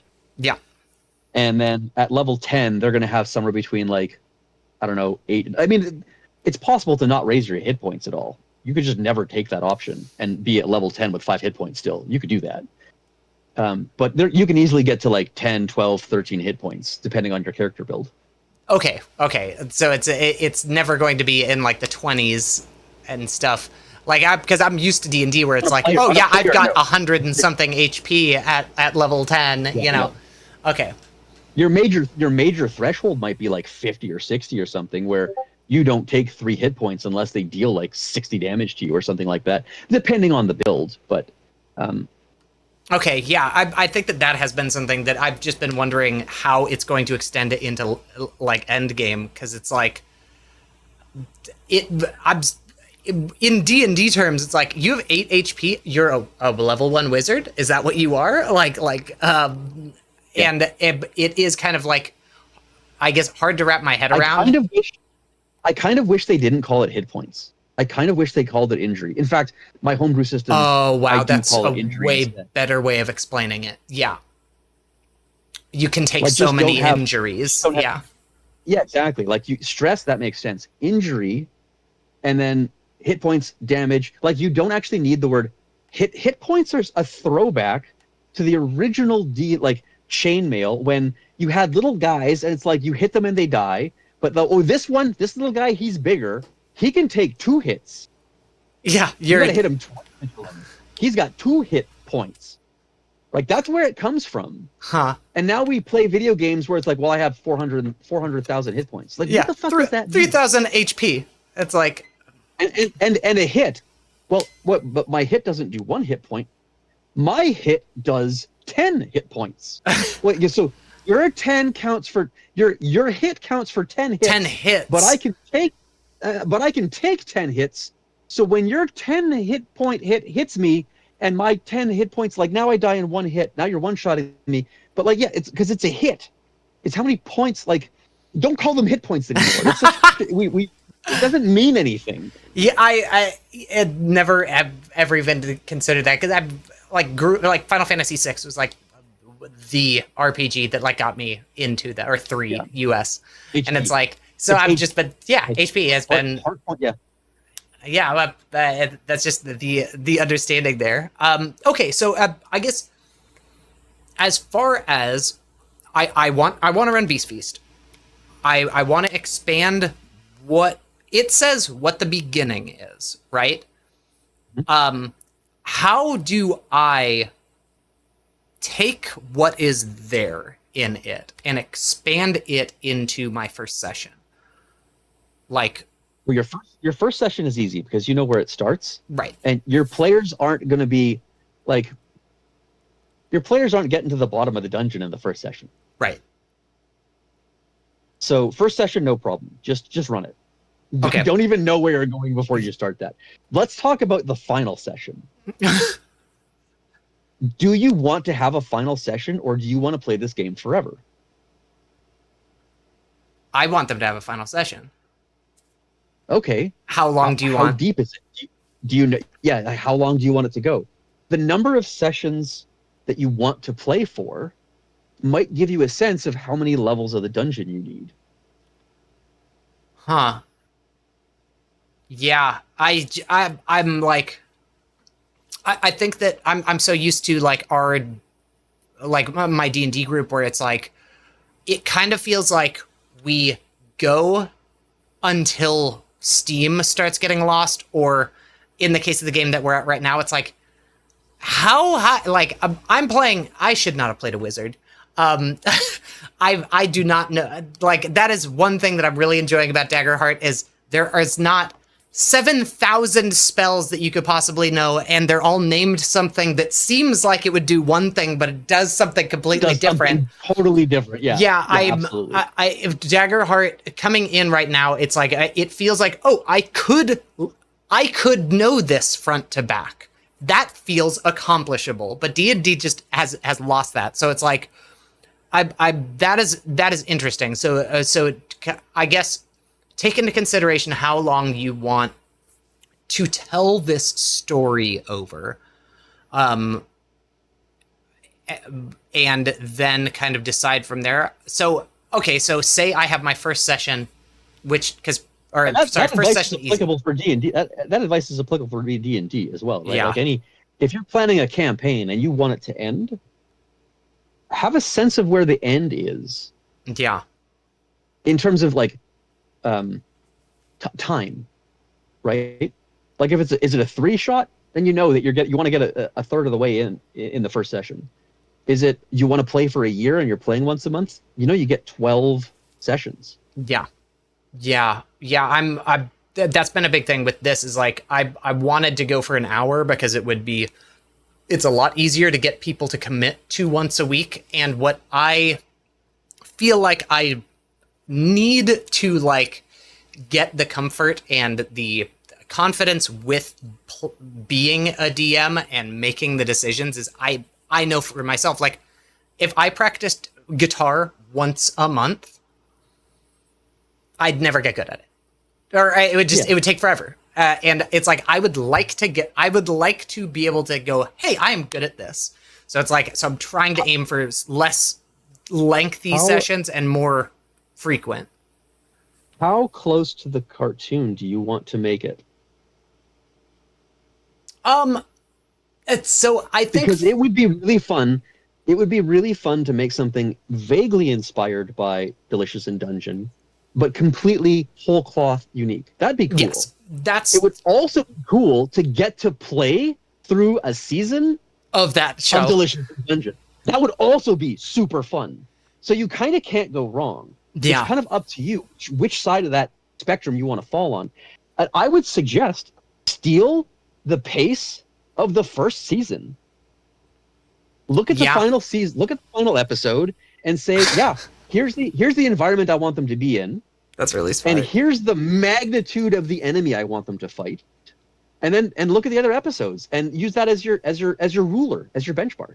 Yeah, I think that's been a thing with like I'm a big weeb. I watch a lot of anime. I hate it when a show that I love overstays its welcome. And that happens so much with shonen, where it's like, dude, My Hero Academia could have been 4 seasons and just a straight banger the whole time. Don't send me to Namek. I don't want like 30 seasons of filler.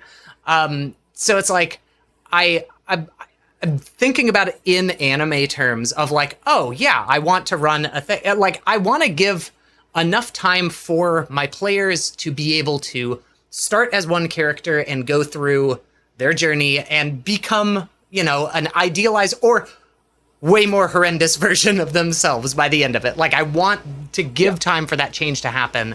I think that like what I've found with the Quick Start Adventure, we're 3 sessions in. Not the MH. I do love My Hero Academia. Don't get me wrong, but it did also it could have been less seasons. So let's be honest. Great show, Deku, my boy, live for him. But also like I'm not. I don't. I mean, I'm familiar with anime, but I've never been I can probably count the number of movies and TV shows I've watched on 2 hands and 2 feet. I'm not deep into anything.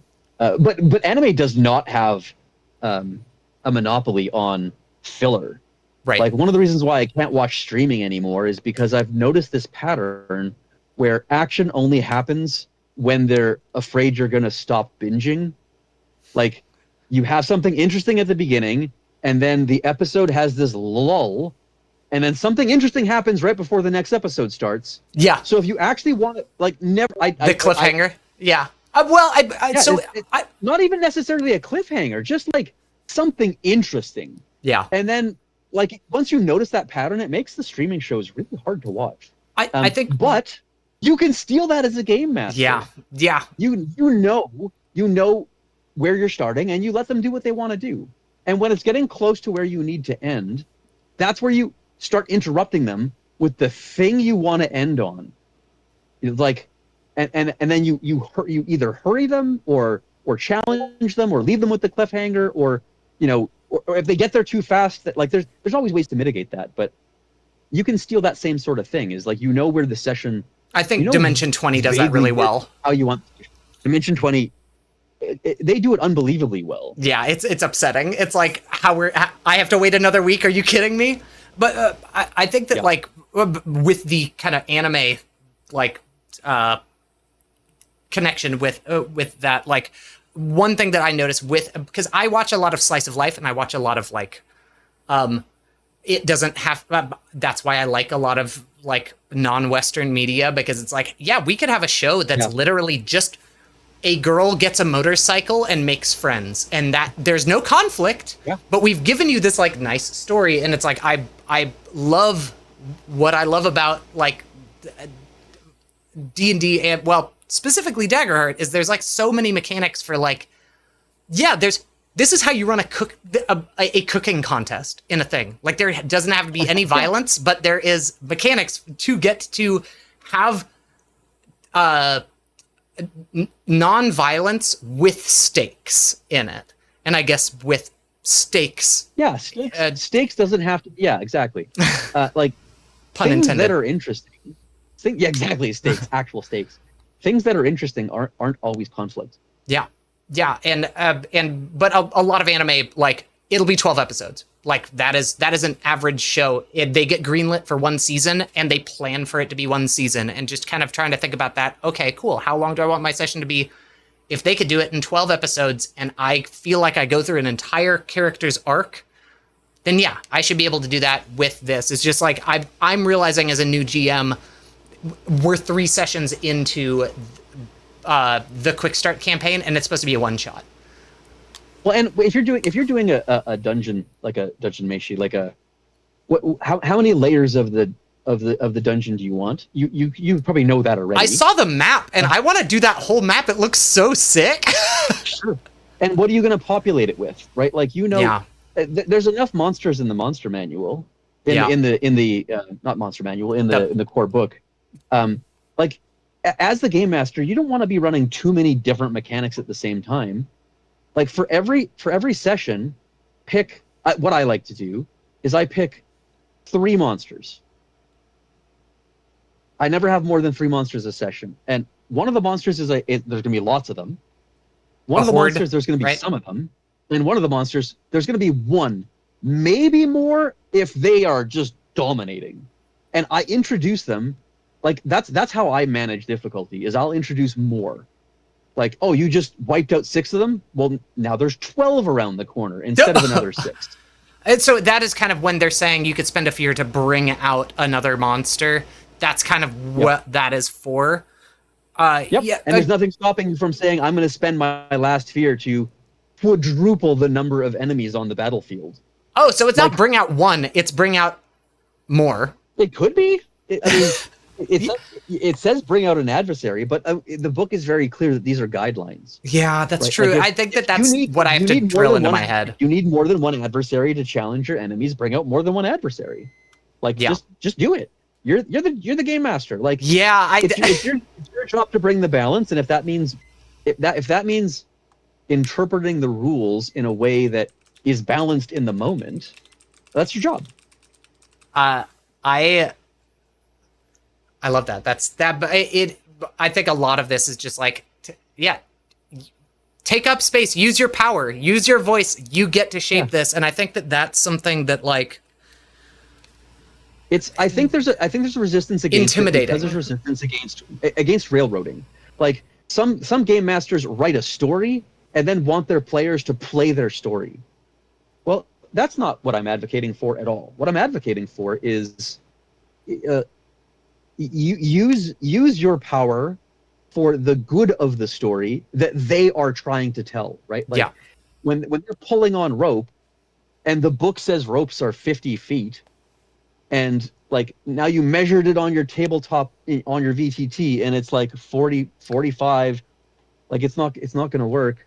Like what just but it's 50 feet. It's 50 feet. Let them do the thing. It works. Yeah, like you're not a computer. You're not trying to be like the verisimilitude of reality to make sure that all the beans were counted correctly. Like that's not. You're there to tell a good story. Yeah. So that's where you should be taking your power. And I'm a very improv heavy DM. I don't have a story I'm trying to tell. I play so that I can find out what the story is. I want my players to show me. Like, oh, That's you want to play Delicious in Dungeon, great. Like, why? Why are like you tell me who are the characters you're bringing and what is their motivation to be in there, and yeah. then why are they together? Oh, that reminds me. Have you looked at the connections questions in the Daggerheart system? Where it's like each player when they're making a connect. Oh, so I see that. I love that. By the way, for them to put the importance of why do you care about this person, like Yeah. because I've played the Beard Peanuts like at style murder hobo campaign, and it's like I've had characters where it's just like I think I came into one and I had this very serious character that like was enslaved in a like as a circus performer by like some horrible person that like beat him, and it's like so he is against slavery, and I thought that that would not be a hot take for my character to have, and then we get like we start playing and it's like, oh yeah, we've got this work study program that we've been offering all these people that we conquered, and I'm like, that's not a work study. That's slavery, y'all. And it was like trying to figure out a way of like, how do I get because this character, like, and it is on me ultimately to figure out why he stays. But it's just like really trying to rack my brain around like, they're bad people. These are bad people. Why is he still here? And I don't know. At first, it was something that was a bit difficult to kind of like to deal with as a player. But It's a game master's job to notice when a player is struggling with that, and offer story beats that attach it together. Like maybe you're there, that like now you're infiltrating them. right. Like you're that you're that one Democrat who goes and talks to the Republicans to like bridge the gap and change minds, right? Like you can't. But I'm changing you from the inside. Yeah. Okay. Yeah. I think that that you brought up a thing there. So this is something that I just had I was talking to one of my close friends about recently. And something that you hear repeated all the time, like in a lot of these D&D or like DMs talking about story beats. How do you define because I hear write a session in story beats. That's a good way. How do you, what do you consider a story beat? And like, how do you plan ahead like that? Where it's like, if you don't have an idea in your head of what a story beat is in a TTRPG system, forget that term. Okay. So levels, like maps, enemies, types of enemies, NPCs, scene transitions, session beginning, session end, those are important things to map out. Right. Because I think that I'm with that quick start campaign, I'm realizing that everything is taking, like, I would read 4 pages, or I would read like from beginning to end of the quick start campaign and realize that we would get through like 1 page of it. And it's like 5 pages long, or at the 4 or 5 pages long. Yeah. And I'm like, I think I'm realizing, because when I'd done my D&D campaign a while back, I was over prepping. I wrote this entire story. I had all of these gods. I made up this world, and I was like, oh, this is such a cool story. And it's like, I realized in that one that I wanted to tell this one story, and I was taking agency away from my players who might have wanted to do something different. And I've been trying to do the opposite of that with this turnaround. So it is, I guess. So if you have, for every god you make, are their followers going to have an influence over the world in a way that affects the players? Because if not, you made too many gods. Yeah. I was making, but it was a mess. It was a mess, but because I was like trying to go for, okay, there's like Roman god, kind of like there's a god for everything. There's a god for every species of animal. And they're also coinciding with different elements of like water, nature, or water, fire, blah blah blah, blah. And it was just like it was too much. My smooth little ADHD brain could not hold all that information. So I'm like definitely trying to pull back the amount that I'm prepping because it was also stressing me out. You know, it was like, oh my god, I would spend the entire day and a half. Because then you feel, if you're at all of a completionist and you have, you know, eight gods of a 12 god pantheon, now you feel like you have homework for those last four gods. If that's the way you're, yes. You know, if you have a sense of symmetry and you're a bit of a completionist, you're giving yourself homework, which is not what you need. Yeah, under prepping, and gaining confidence with improv. I can't stress those two pieces of advice enough, because like I don't have stress before I run a game. And you could ask me, I could run a game right now. You could bring in 12 people and say, no, you're going to DM, and this is the world you're going to DM in, and here's these characters you've never heard of, and I'd be fine. Like absolutely, I'm totally ready for that. Was it like that at the beginning of you DMing? A little bit, because my introduction to game mastering was make believe.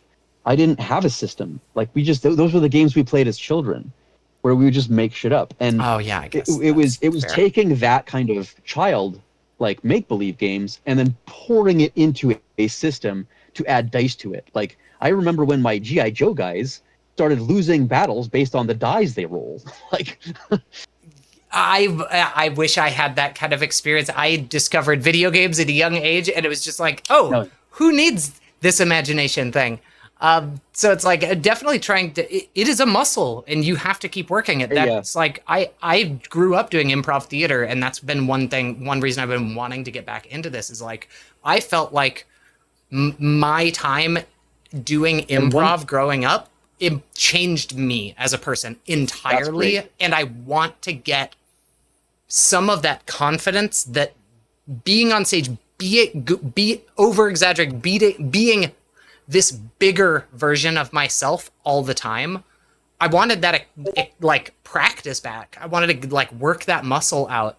So it's like I don't know. That's been a lot of like my want to get back into this, and it's like, but running these like I don't know.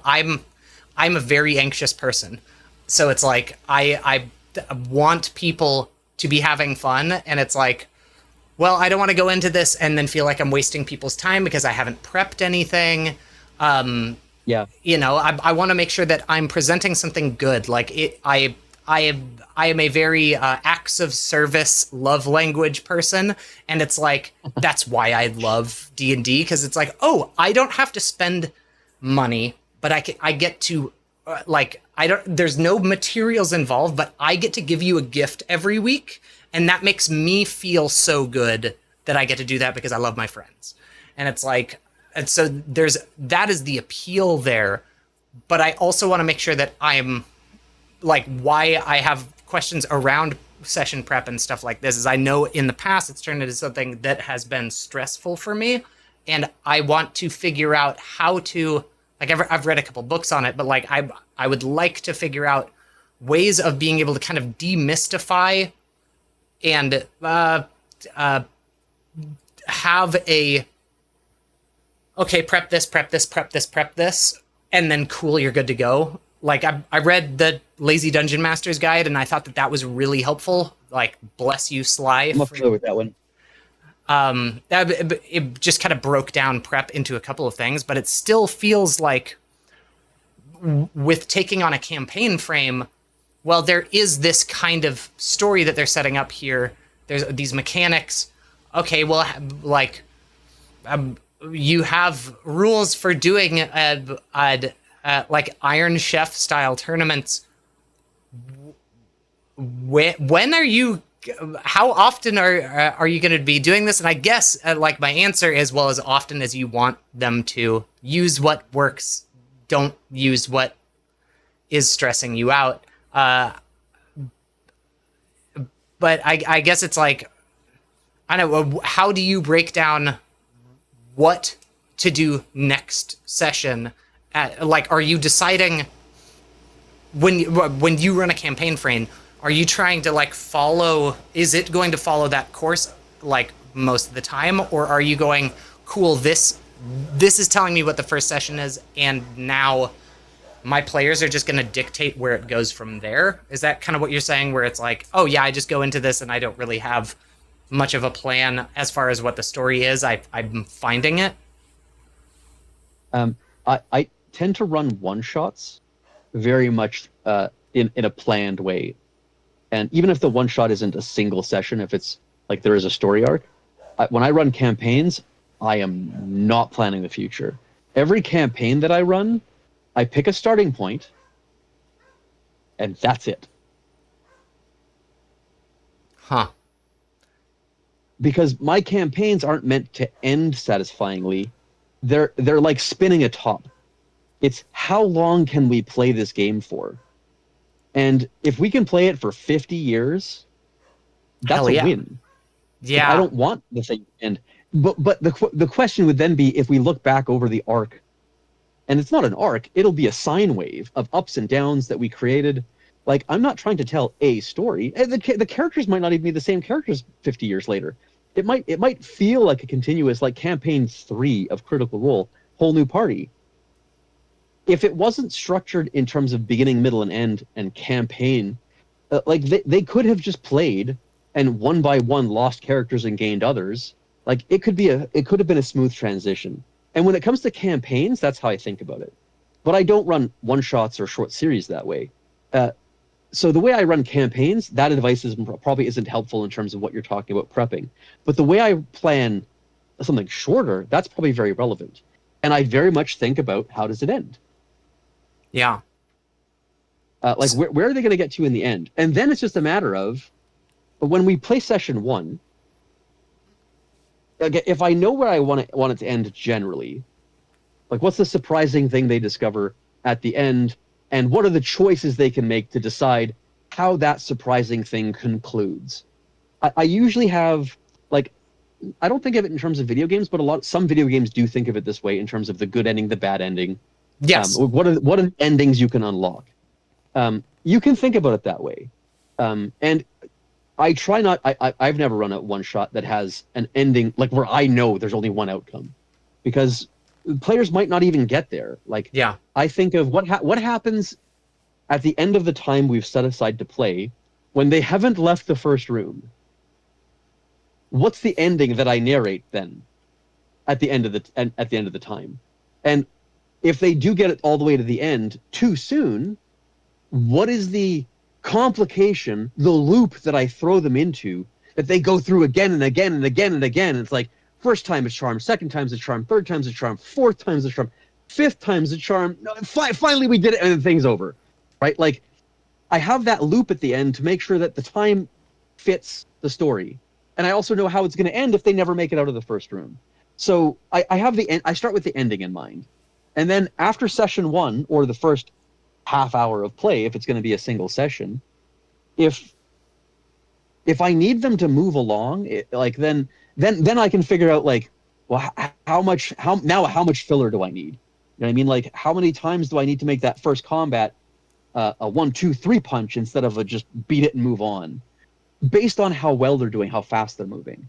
So once you have in your head the story you want to tell, in terms of, you enter this dungeon, you go through some number of floors, that's up to you, and encounter some number of monsters, that's up to you.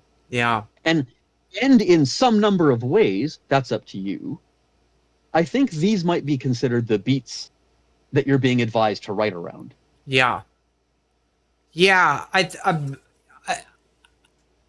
think, like, as someone who I watch a lot of anime. I watch, like, every season. I'm keeping up with like 6 shows. So I consume a lot of stories, and it's like, I think that I look at D&D where it's like, oh, we're storytelling together. And I have it in my head that, like, oh yeah, every story has to have a satisfying ending, and that one shots, I feel that way. One shots, I agree. Campaigns, I run them like life. I'm just a world simulator. You're just running a character, and we're going to figure out what their next day looks like, and then what their next year looks like, and what the rest of their life looks like, one episode at a time. I've never even thought about it like that. That's really interesting. Where it kind of does take the pressure of this thing, and it makes sense for that thing that I keep hearing repeated, where it's like, yeah, as long as the players are having fun, then you're winning. That's how you beat the game. Is everyone had a good time. So it's like it does make sense to not have to worry about this overarching, like, massive plot. And so I guess that, like, looking at a campaign frame, it sets it up perfect for that. If you're running a campaign like Life, there is no plot. Yeah. Like merrily. By an idiot. Like, Life is a tale told by an idiot, full of sound and fury, signifying nothing. Like, there is no plot to Life. We construct a plot in order to tell our lives as a story, because we are storytelling creatures. And one shots, there should be a plot. Yeah. Right? Like, episodes, like Dimension 20, there's a plot. But I would watch the fuck out of a live play series run by Brennan Lee Mulligan and crew that has no set direction. Yeah. I would watch the fuck out of that. Yeah, that's true. It's like, it's just fun seeing where they go. Like, or it's the journey. It's like, I'm just enjoying seeing what's going on here. And I think that's been something that has been, I think that's a bit of, I have a friction in my head about that. And it's like, I think that's something that I really need to kind of, like, rethink going into this. And maybe that's where this stress is coming from, is like going in with an expectation of what should happen. And I, like, definitely want to kind of, like, undo that. I thank you for that. Like, it's a perspective switch, it's like,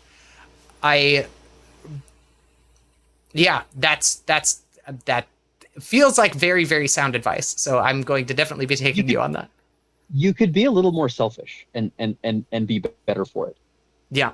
I know you mentioned how much of a people pleaser you are. You want to make sure everyone had a good time. But if you're not making sure you have a good time, then that's going to impact their good time. Yeah. Yeah. So one of the things you have to do to accomplish your ultimate goal is to figure out how do I have fun in the moment. Like, what are the funny things that you love watching your players struggle with? What's the stress that you like to see them have? Because, like, it's fun. Like, you don't want to only give them. You don't want to sit a bunch of people at a table and say, "What's your fantasy?" Okay, that happens. Yeah, right. You want to say, "What's your fantasy?" Oh, that's what's not that's not happening right now. It could if you do something. You could try this, and this. You're gonna have to earn that. Your fantasy, that's not happening. That's not happening yet. What are you gonna do about it? Yeah. So, but how do you? Because I'm taking it you've run multiple campaign frames out of this book at this point. No. Not. Have you run any of them? Played. Okay. No, I've played a bunch. I've played in a lot of campaign frames, but when I run, I've run one-shots, I've run campaigns, and I'm influenced strongly by multiple frames.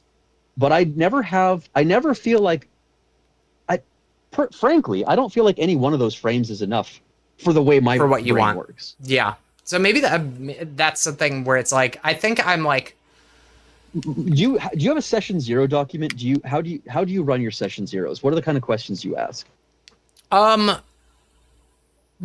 guess the first, when we had done a session 0 with the campaign, but it was when there was only 2 of us at that point in time.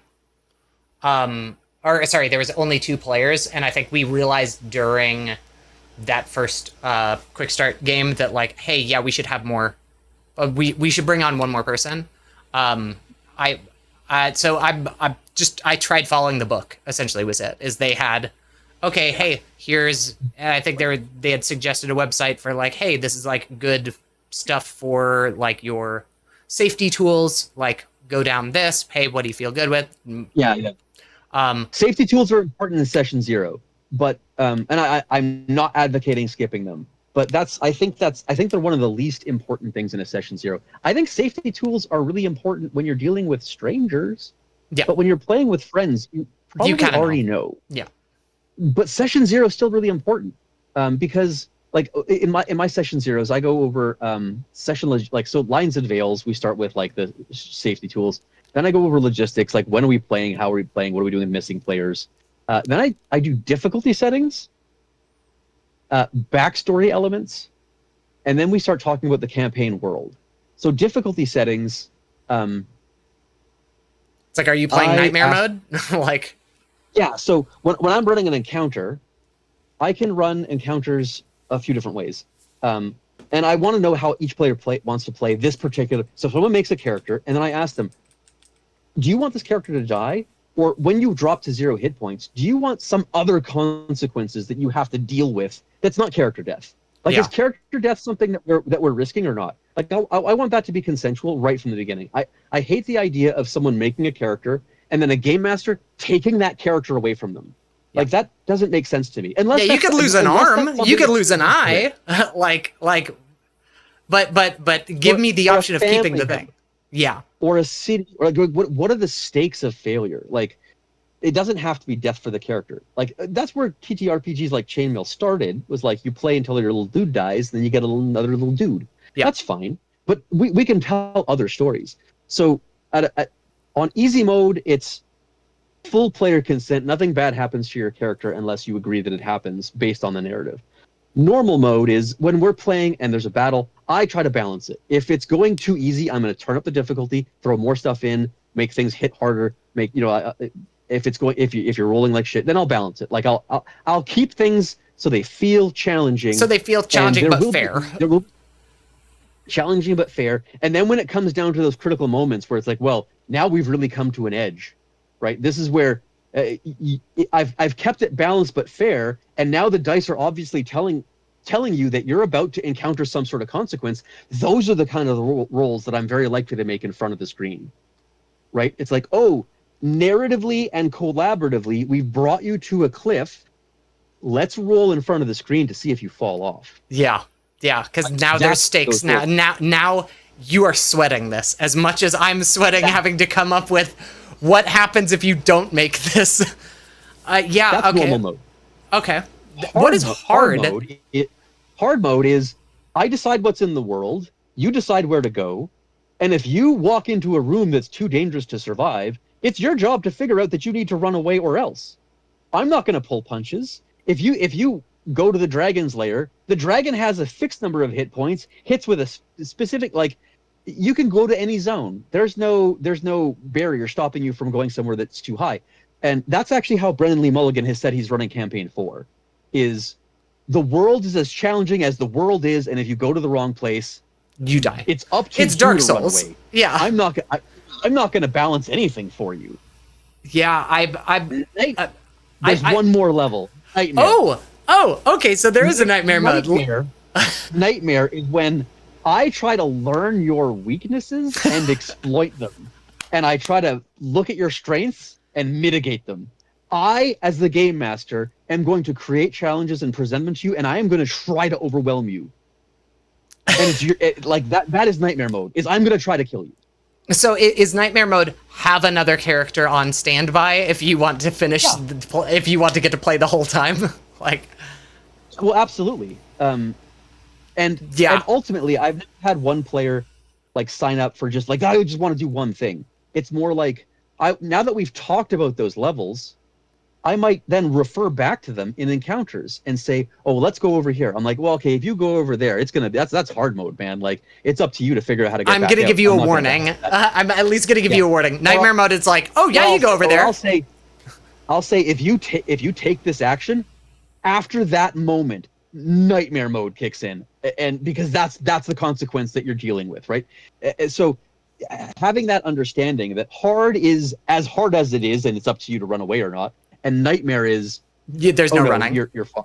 Yeah, like you can try to run, but I'm just gonna I take the same kind of engine that we use for balancing normal, and I apply that to always make it even more deadly than it was. Like, you were always in mortal danger. Yeah, that's and honestly, that's been something that I've been toying with, is like, I am a very goofy guy. I love making jokes with the homies. I have been really wanting to potentially, and I don't know how I would work it in with Beast Feast, but like trying to put horror elements into things, and because What Silent does Hill. horror mean to you? That's a big question. Silent Hill. Body horror, like I, jump scares. I had this thought of like, the beginning of it's either Resident Evil 2 or Silent Hill, where it's like you go into the town and you go into a gas station and there's a zombie there and this is your first time encountering this. I play these games and I get so frustrated that it's like, why are you still here? What I would love is, oh shit, I'm gonna leave. I'm gonna go. I got out of my car. It was endless fog and there was a horrible monster in it. I'm getting back in my car. I'm figuring out how to get back home. It follows you now. There is no escaping it. And it's like, that is what's scary to me, is it knows where you are and it is constantly looking for you. And if you stay still long enough, it will find you and end you and everyone that you love. Like I wanted to do something of just like you're an adventuring party that has existed for a long while, and you have your party leader who brought everyone together, and then the campaign starts after, you guys are used to like having a few beers before going into your bedrolls, and crashing out. Last night feels hazy. Last night feels really hazy. And then you come to and you realize that you are covered entirely in blood. Oh. And your party leader, it looks like he's been torn apart and eaten. And you have this thought of, what happened? Did we eat him? And then have the big bad evil thing, something that has been like, maybe go Fey with it, where it's like, it is masking, it has to consume to survive, but it is like baby birding you, your own family members and stuff, where it's just like, you are That's being horrifying. like, because what I want, I love the fact of like, there is no turning back from there. That thing has to die. I now have a purpose as a hero. Because I don't know, there's something about a lot of D&D campaigns is like, I'm gonna risk life and limb for gold? What? I'm gonna put myself at the risk of all of this shit for gold? There's other ways of finding gold. Like, I have a high charisma stat. I could choose to have a high charisma stat. There's a billion ways of making gold. Like, I think that that's something that, like, I guess a little bit with the campaign with the Beast Feast campaign, that's kind of a little bit hard to wrap my head around. It's like, really, how do you make this? Like I said, what I know of it is you really have to know your players' motivations, because if one of your players is motivated by gold, then you need to make whatever tiny gallbladder part of that beast at the end worth $1 bajillion so that they're in it for something. But for the next player who's like, well, this is my family. My family means everything. It's like, oh, well, that same creature with the bajillion dollar gallbladder, yeah, it stole your sister. Yeah, that delicious in dungeon. Well, wait, was it his sister? Yeah. I don't remember. I can't remember either. Great show.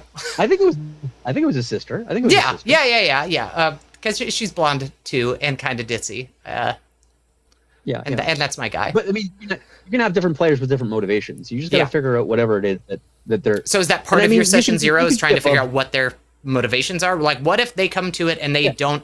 So they have a hard time coming up with what the motivations are. I mean, that's just the case. Like, if you have a player who's like, I want to play, but I don't know how to make a character who's motivated, just tell them, hey, that's fine.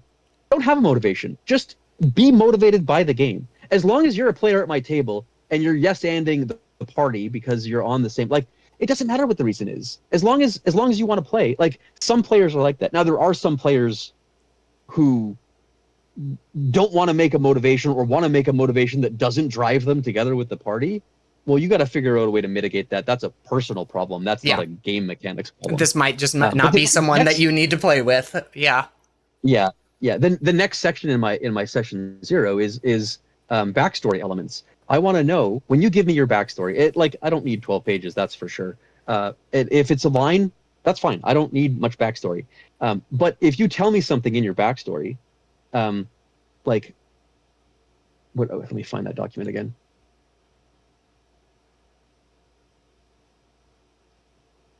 I had a phrase for it. Backstory elements. Is your backstory solid? If your backstory is solid, your backstory is your own, and I won't mess with it. Is it flexible? If it's flexible, I'll look through it for plot hooks, and I might offer some suggested changes that we could use to tie things together. And then volatile. If you tell me you want your backstory to be volatile, I will reinterpret it, and I will try to make you question whether any of it was real or not. Oh, that's fucked. So I asked them, what do you want? Is your backstory solid, or is it volatile, or is it somewhere in between? That's a really interesting way of thinking about that. Wait, you're gaslighting. You tell me what you think your backstory is. I'm asking for consent to gaslight you as a player. That's what I'm asking for. Do you want me to do that? Do you want me to tell you what you tell me what you think? You tell me what your character thinks their backstory is, and then I, through the game, will tell you you're wrong or right. That's fun. Wow. Okay. And then after that, we have to talk about the world. What world are we playing in? And if it's a pre-existing world, if everyone says, "Oh, we want to play in Breath of the Wild. We want to play in Hyrule." Great. We all know what technology is there. We know what the places are. We know what the kinds of NPCs are. That's fine. But usually it's a custom world. When I'm running a campaign, it's a somewhat custom world, and we have a discussion. Is this Earth or Earth-like? Is it Faerun or Faerun-like? Is it generic fantasy or generic sci-fi? What's the level of technology? Are these things available? Has Wi-Fi been invented in this world? Are we playing in 1984 or 1999 or what's? And you work out those elements. It's working out those elements. That's the work that a campaign frame has already done for you. They just hand you that block of the session 0. Is we're playing Delicious in Dungeon. Oh, great. We know where we're playing. We know the level of technology. We know we know the vibe. Yeah, okay. But it's not campaign guide that says, here's the story beats, here's the NPCs, here's the plot, here's the ending. It's not that. Yeah. But if you want those, there's a lot of them out there. Every TV show is one of those. Yeah, every D&D module is one of those. Every movie is one of those. It just, steal something. There's too much. There's too much to steal from for it to ever be so recognizable. You just pick a random movie and use those and story you change a couple of things. Yeah. Wow. Pick a different genre, and then after you've played, have people try to guess which movie it was. Good fucking luck. Yeah, it's what you're saying. Thank you, because you're relating, it is. I think I've just my thoughts entering this is, okay, yeah, it's this thing that has all of these rules, and if you play by these rules, you get this result, right? And that's kind of how I've been thinking about it, and just forgetting the fact that it's this is an art form, and artists steal. That's what you do, and all. Absolutely. And it's I love. What Treasure Planet, the way that hands were drawn in that, cool. I take a little bit of that, and then I really like the way that eyes are done by this artist. And once you combine about 3 of those, same thing with music. Oh, I'm gonna combine dubstep and metal and polka, and now I have this unique thing, or I play all 3 of these genres as is in the same track, and now I've made something unique. And I think that's that it is silly that it has taken this long to kind of wrap my head around the fact that, oh, yeah, you can just do that. Like, and I know that I've had these thoughts in the past where it's just like, the first campaign I was running, I had asked people like, what media do you like? What are parts of these big pieces of media that like what blew your mind? Like what lit your brain up? And I know I had kind of asked that with this one. I guess I was having a hard time kind of figuring out how that would work into the campaign frame as a whole. And I guess, yeah, just thinking about it as, it's a lot easier to consider it. This is where the story starts. But there's a reason these campaign frames don't have the endings written, because it is going to leave you open to explore this and for it to not be boxed in, I guess. The campaign frames are a good little box without a top. So it's perfect to just take the campaign frame and put a box right on top of it and say that's a one shot. And we're going to call that, and now like the end is obvious. But you could also just say, well, we're just going to put you in that little box and we're going to light an explosion underneath you and it's a cannon and we're going to fire you out the top and see how far it goes. Right? Like they didn't do the work on purpose to tell you which of those things it was. They just gave you the little box. It definitely, I'm sitting there and I'm trying to picture myself in the prep phase. And I think that there is like, it's intimidating to like, sure, yeah. Of thinking like, okay, well, where do I take this from here? Because, I know with music, you don't always have it every day. Sometimes it's just like you're going to sit down and try to write a thing. And it's just not. And you can do that when if you don't have it one day and your players are there, you can say, guys, can we just have a drink and talk about life? Because I'm not ready. I can't do this tonight. That happens sometimes. And honestly, sometimes those are great hangs. Yeah. Because the joy is spending the time with your friends. That's at the end of it. The best groups are groups that have more than one DM in it, I think. Especially so there's a couple of time slots that I have for running open games. And my promise is if people show up, I'll run a game. Whoever shows up it's a couple people and we'll just make up something and play something. And sometimes it's the same two people who come back. Well, then we'll look at the things they played in the past and maybe continue that story. And sometimes like 9 or 12 people show up. And then I figure out a way to run something epic. And we just figure it out. I like those. And every once in a while, when it comes time, when people show up, I'll ask, like, well, hey, I know you're a game master and you've been working on this thing. Do you want to run that today? And I'll just turn the reins over to them and then they'll run it and I'll play in it. And it's, I love that session. I never know what's going to happen. Yeah. I definitely like, I think that a part of what is a bit intimidating with Daggerheart coming into it as a new thing, it has been the fact that like I'm the one trying to read the books and understand the rules and then explain it to everyone else. And I guess I need to take that power where it's like, okay, well, you don't know what the rules aren't. Cool. So I don't have to worry about that as much. But it is definitely one of those things where it's just like, it does feel like, I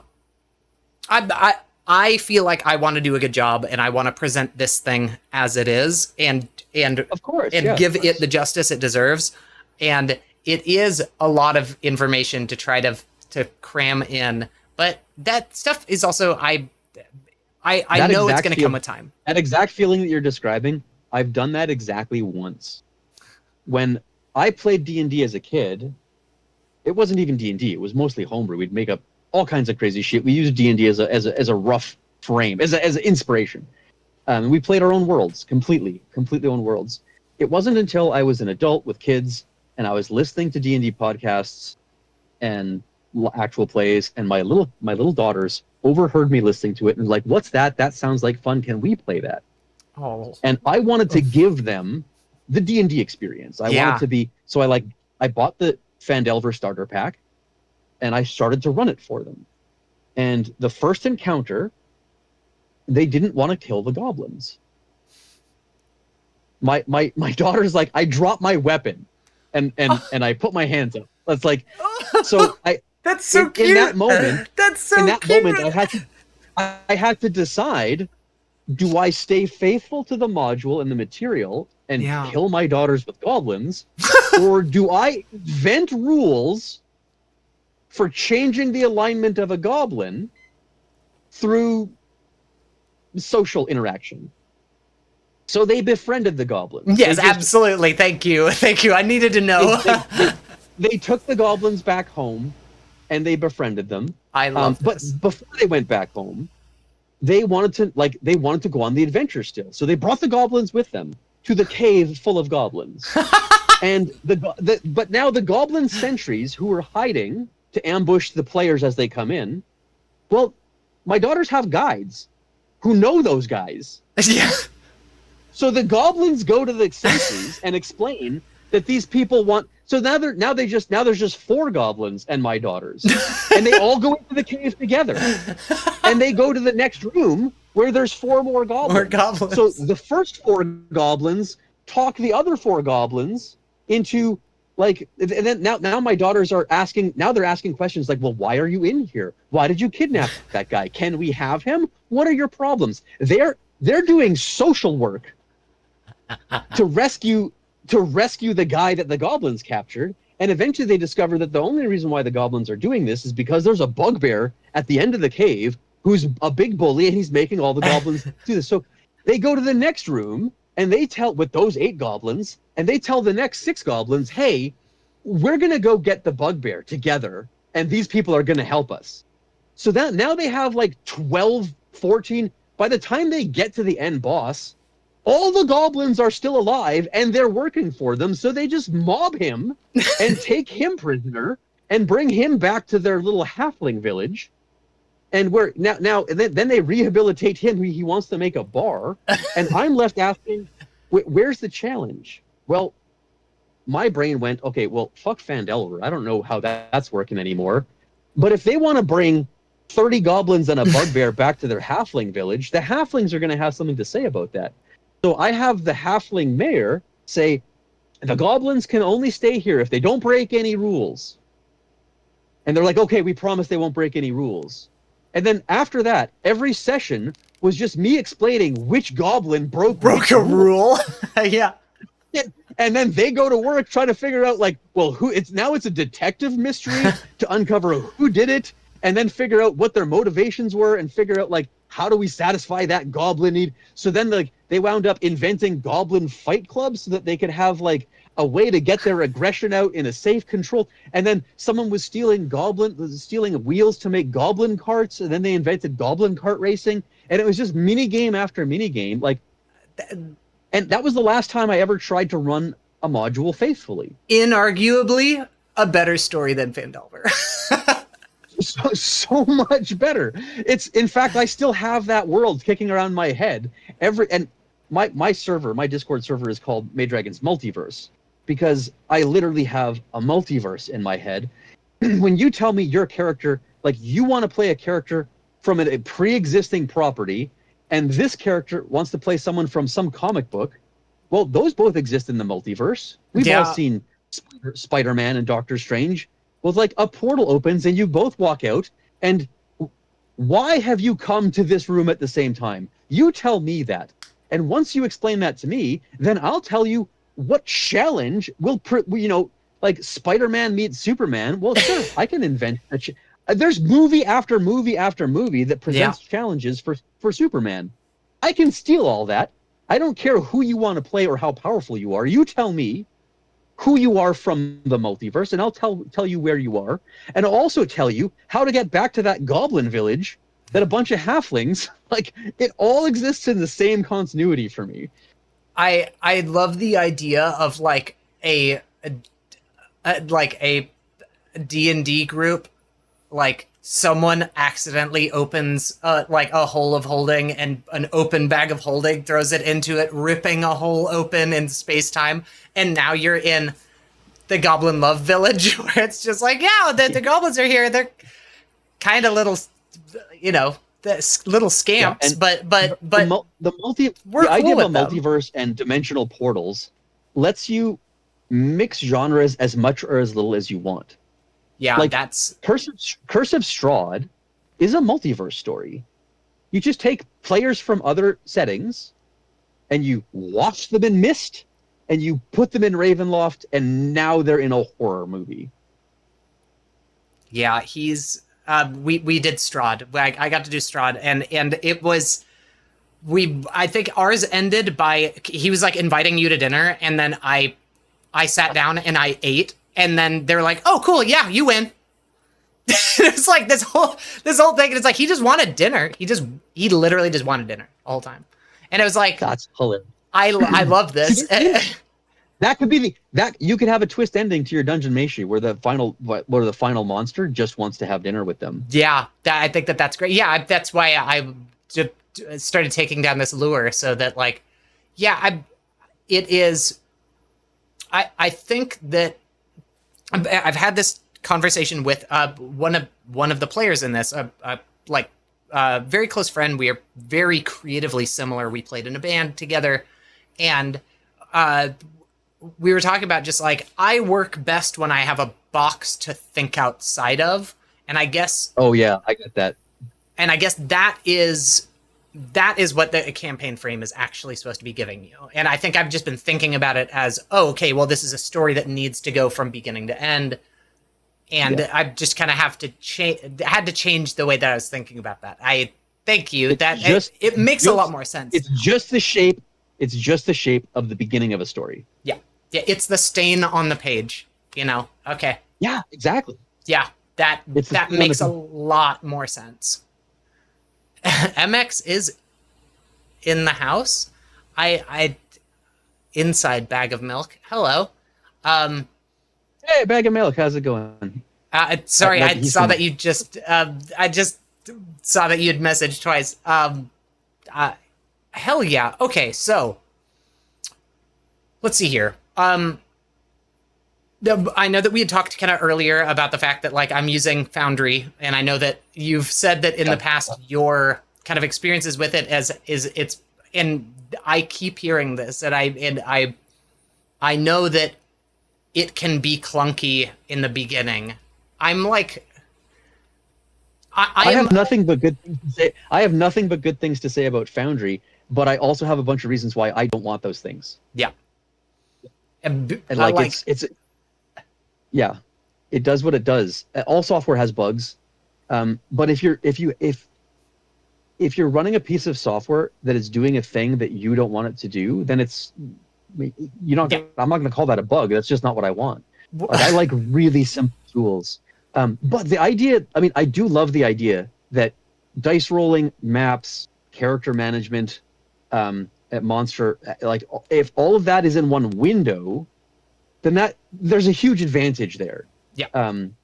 But personally, I start with theater of the mind, and I like that. I prefer to let my imagination paint the picture, and then I like a really simple tool called Gamescape.app that just gives you a blank white grid. You can load images on top of that if you want, but I never do. There's like some simple drawing tools, and I'll just like paint with the mouse. Yeah, my main monitor is a drawing monitor, so it's like that does sound nice. Just distances and directions. I just want people to have and the tokens don't even have pictures on them. They're just like 2 letters. So like 2 letters and a color, and that's it. And that's the most I do with maps. And then I use a very simple dice roller. But if people want to roll their own dice, I just let them roll their own dice on the honor system. I have a very controversial opinion that if someone wants to cheat, I don't care. If we want to play a role-playing game where when I ask you for a roll, you try to lie to me convincingly about what you rolled, that still sounds fun to me. Yeah, I guess that's it. It's like I mean, are you calling bluffs when it feels like no? No. No.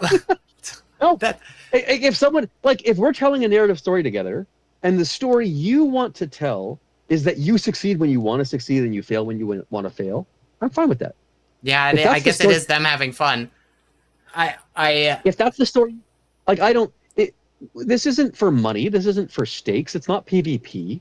If someone else at the table objects to that, I get it, right? Some people, but in those cases, like, well, then let's all use a shared dice roller.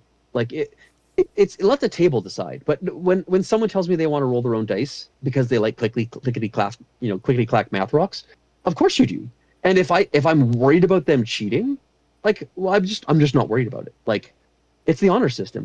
We're doing this for fun. yeah, that's true. Unless we're doing PvP, if PvP starts, then I would absolutely ask them to roll in front of the table. Like, Yeah. point your webcam at your dice tray. So and so will roll in the dice roller, and we'll see what happens. Like, that's only fair. Yeah. But other than that, like, I Yeah, know a lot of people. You gotta sleep at night. Don't understand it. A lot of people don't understand that I don't care if someone cheats, but I don't. It just doesn't bother me. That's a very freeing take, honestly, of just like, yeah, but what does it matter if they did or not? Like, the purpose of this is telling a story that everyone's enjoying. I guess it's like, It's if one player is cheating and it bothers another player, that's a problem. But again, that's not mechanics. That's not a mechanical problem. Yeah. That's a people problem. Like, we always have to deal with people problems. Yeah. That's never going away. No amount of math system is going to make people problems go away. God, but wouldn't it be nice? Wouldn't it be nice if we just figure out that formula? Okay, so I guess I have like one main question left on this thing. I'm awesome. One reach away from a soda. I'm gonna grab it real fast. Yeah, sure.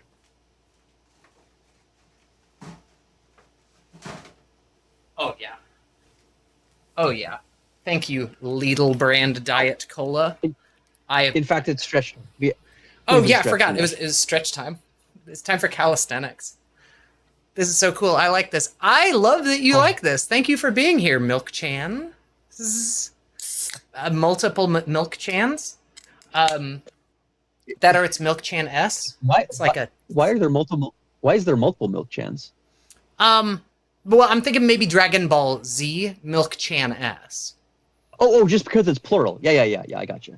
I thought you meant they were like in there multiple times or something. No, Milk Chan's cool. They're one of my more prolific game masters. Hell yeah! They're one of the.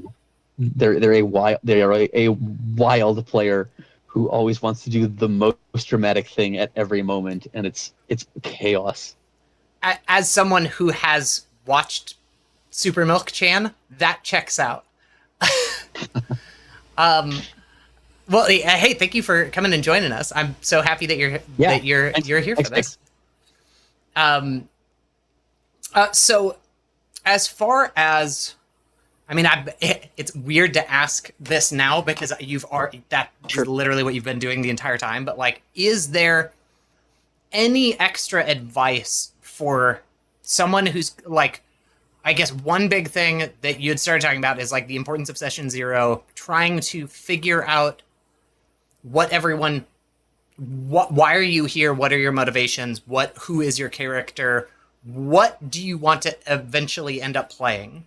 Right, with this, like I love that concept.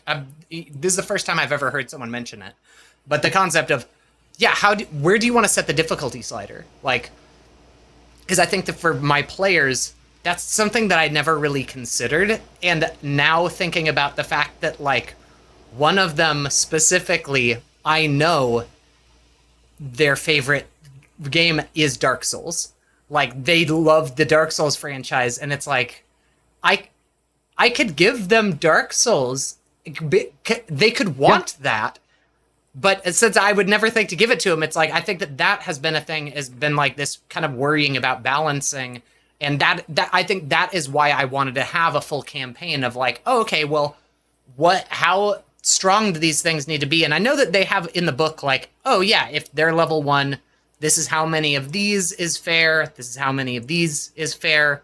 So, but outside of that, like What have you learned over your, because I know that you're running like 25 games right now or something like that. I'm playing in a Oh, lot of games now that I've playing come in. online. So I I was a forever DM until I came online.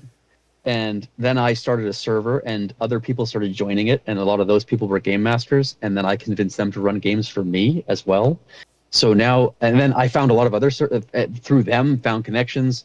So I now play more than I game master. So I'm no longer a forever GM, and I love playing so much. I love each one of my characters is somehow wildly different than the next, but also retains some element that's similar.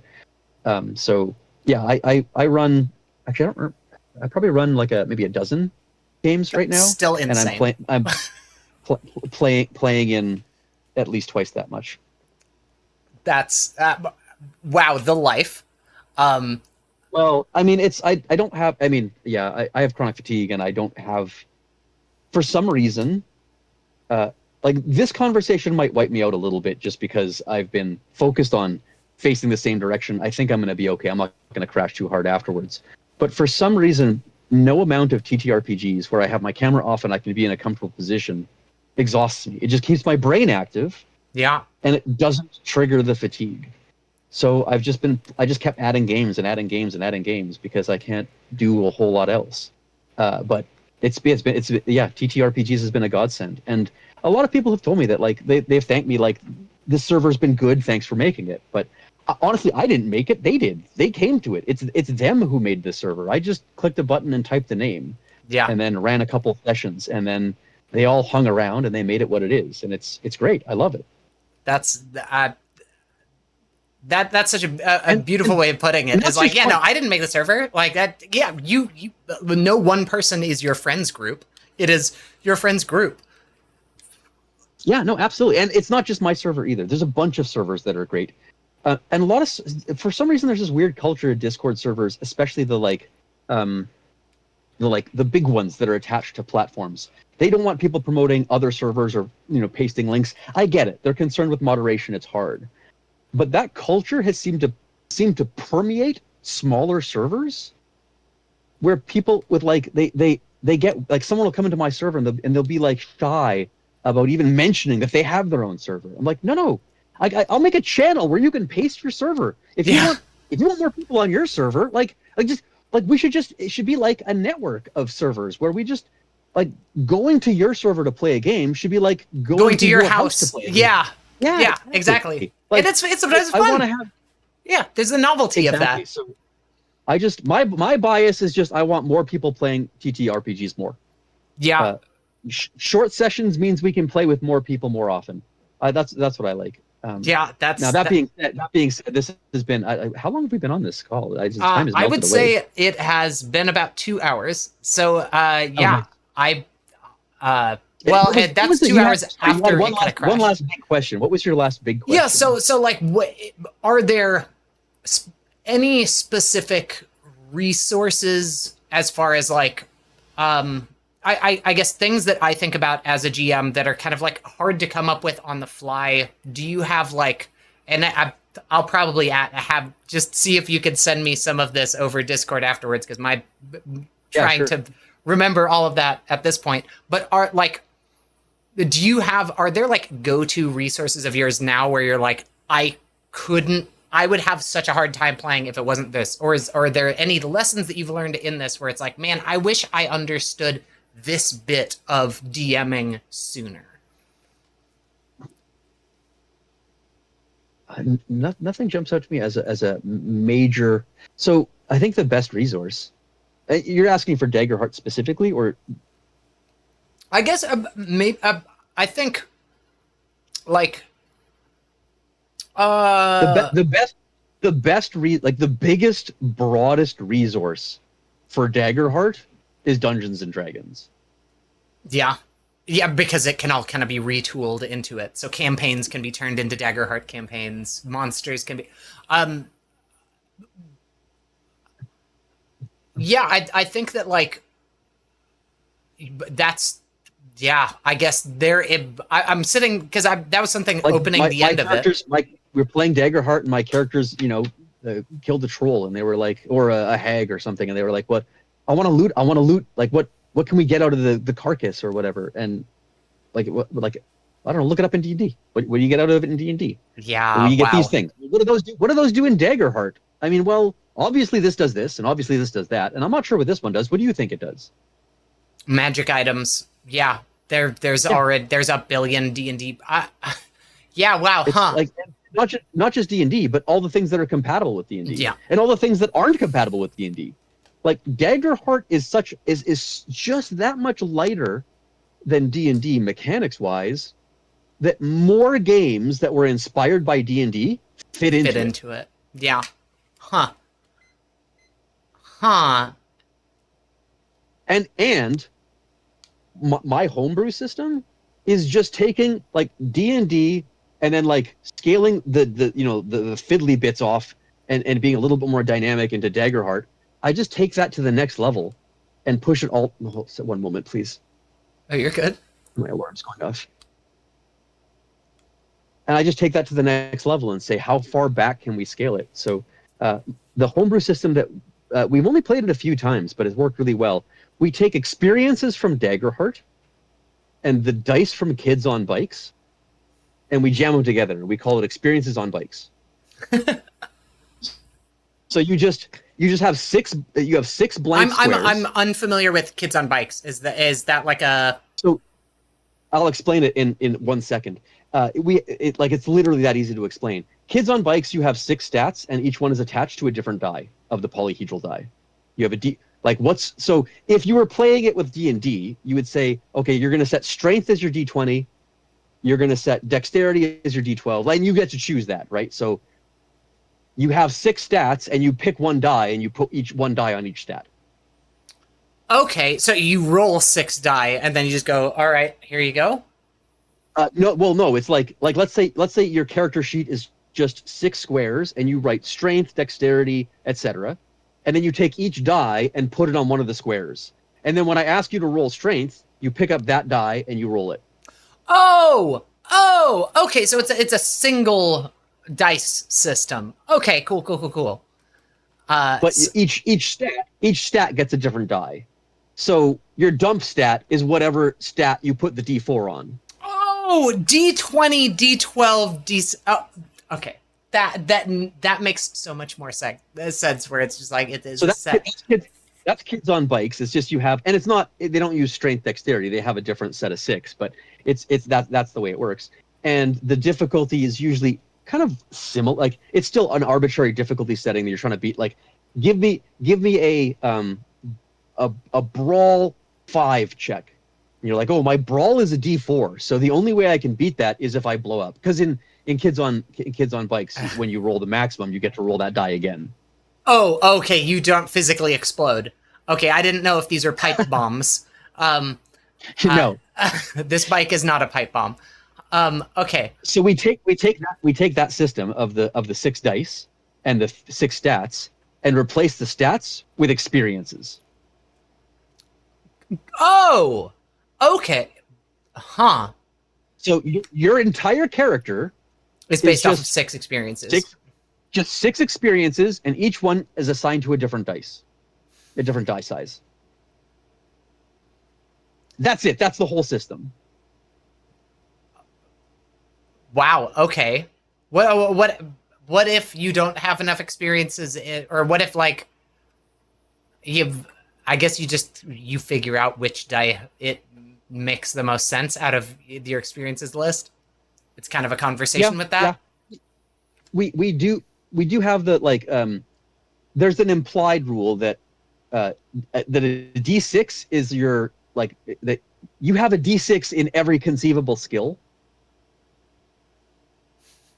And you can apply multiple experiences. You can apply multiple experiences at once, and when you roll a 1, something bad happens. So you can roll your D4 on. You can, and we encourage people to use their D4 as the most generically applicable negative quality. Like bad temper is the quintessential example. Okay, but you could make it lucky or whatever. Kleptomaniac. And you only add it. You only add that D4 when you're really pushing your luck, because there's a 1 in 4 chance of rolling your 1. Yeah. Oh, yeah. Because every time you're rolling a 1, okay. Yeah. All right. something bad happens. That sounds really fun. Honestly, I'm Yeah, I'm very it's not that cultured in other D&D or other systems at this point. So it's like sure, yeah, outside of like a couple of Grant Hewitt games, like the one-page RPGs, which yeah. super fun, love it. Thank you, sexy battle Grand wizards, games for are amazing. existing. Yeah, um, uh, yeah. I think that's just learning D&D. What was intimidating to start with, and then Yeah, I think if there's one big piece of advice is throw the rules away when you're away, and like just start. Like don't worry about not having the rules. And session zero is important, but don't let it, like, one of the best session zeros that you can have with someone is to try playing with them. If you have a big group that's committing to a long campaign, then there's risk in that. If people are committing before they've played together, then that's risky. And I see the importance of a session zero. I'm not saying skip that. I'm not saying that safety tools shouldn't be used. They should be. They're great. Use them. Use them. But a right. good But a one way, shot doesn't need a session zero. generally no. And even smaller than a one shot is like a one shot. It feels like it should be a story with a beginning and a middle and an end. Yeah. Don't start with that. So one shots are so much harder to run and plan than a campaign is, because a campaign is just a series of encounters. Just start with an encounter. Huh. Just say, okay, what monster are we going to fight today, and what environment are we going to fight it in? Great. Okay.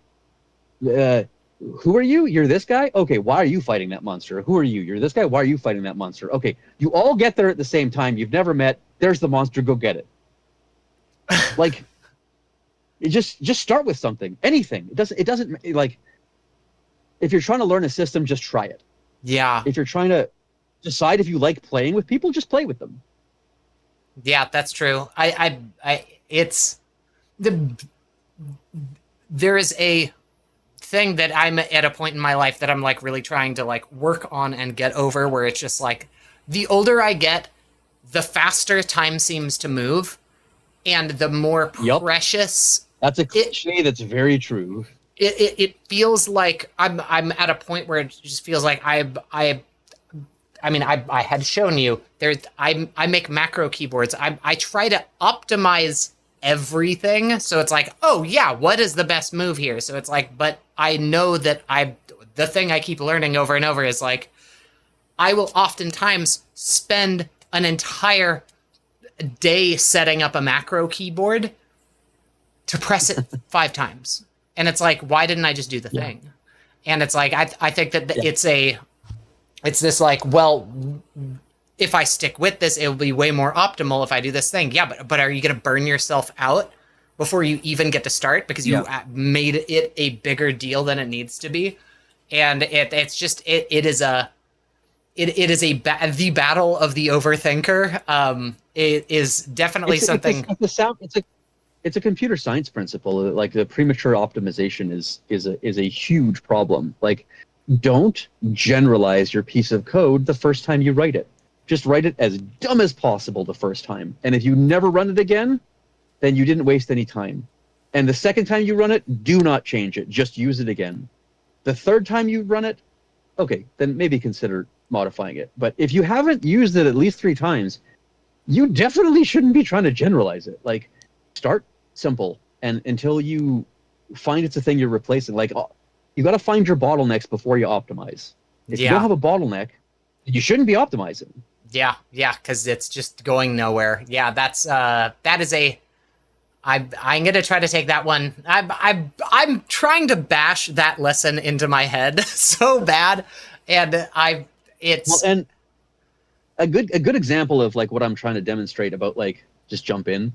It goes to the servers as well. Like, it's a weird phenomenon I've noticed when I've been in other channels, letting people know that I have a server and I want to play games, and they can come in. There's this sort of skepticism of like, well, wait, why are you inviting me in? What's happening? And it's like it's almost hard to get people into the server, because I feel like I'm selling them on getting like on free fun. Like, we play games here. You said you want to play games. Come play games here. Like, I don't care. If you're a problem, I'll kick you out. Yeah. Like, it doesn't matter. Everyone's welcome, but not everyone. Everyone's welcome to come to the house party, maybe not everyone's welcome to stay at the house party. Yeah, don't show your ass. Like, and when you messaged today in that group chat saying like, hey, does anyone want to, do this? Like my first response was, yeah, let's do it. I'm so grateful that you did. Like, thank you. This is This has been so much fun. I definitely, because there was a thing that you really wanted to get to do that we didn't get to go through. I would love to get to do this thing again. Having you actually kind of run me through the intro of the thing. Actually play. We could actually play Daggerhear. Yeah, that would be fun. I think that would be super fun. I know that this has been going on for a bit though, so would you like? And we can talk about that, about the mechanics. But yeah, I would definitely love. I would love to come back and play, and I would love to come back and have more conversations. I would love to come back and play. All that sounds fun. Does he run a Discord server? Would love to join. Hedonist Gamer says. Yeah. Maydragon's Multiverse. I'm on Blue Sky, Maydragon5. I have a Patreon that I've never promoted. I created the Patreon when I was worried that Discord was gonna like drive everyone away, so I like panicked and made a bunch of platforms, and then Discord backed off. So they were like, no, we don't. You don't have to show us ID anymore. Me and my Discord servers were in the same thing where it's like, I'm looking for a competitor, but Discord killed all the competitors. Fuck, what do I do? It's a Walmart situation again. I'm happy that they listened. Yeah. I'm happy that they realized that a lot of people were trying to figure out how to leave, and they were like, ooh, okay. But still, fuck you for Discord for ever considering it. They're just gonna do it slower. They're not gonna do it. Yeah. They're gonna do it slower and more quickly. When Amazon changed, back when Amazon was a bookstore, they tried changing the background of their website, and people fucking freaked out. So they reverted it and changed it one pixel color, like one shade at a time, over a course of months, and no one noticed. Yeah, it's that the frog doesn't realize that it's boiling kind of thing. It's change. It's people don't deal well with change. And I think it has a lot, like, people are afraid of the unknown. For some reason, I'm not. I don't totally understand. Maybe it's a mental illness, but I don't care if I don't know what's coming next. But I think the urge to over-prepare it's a safety thing, right? Like, yes, absolutely. If you're not prepared, you don't know what's going to happen. But the truth is, it doesn't matter how much you prepare, you never know what's going to happen. Yeah. And if you have too many plans, well, now you're just unprepared and have a plan that's not working. now you're unprepared and disappointed.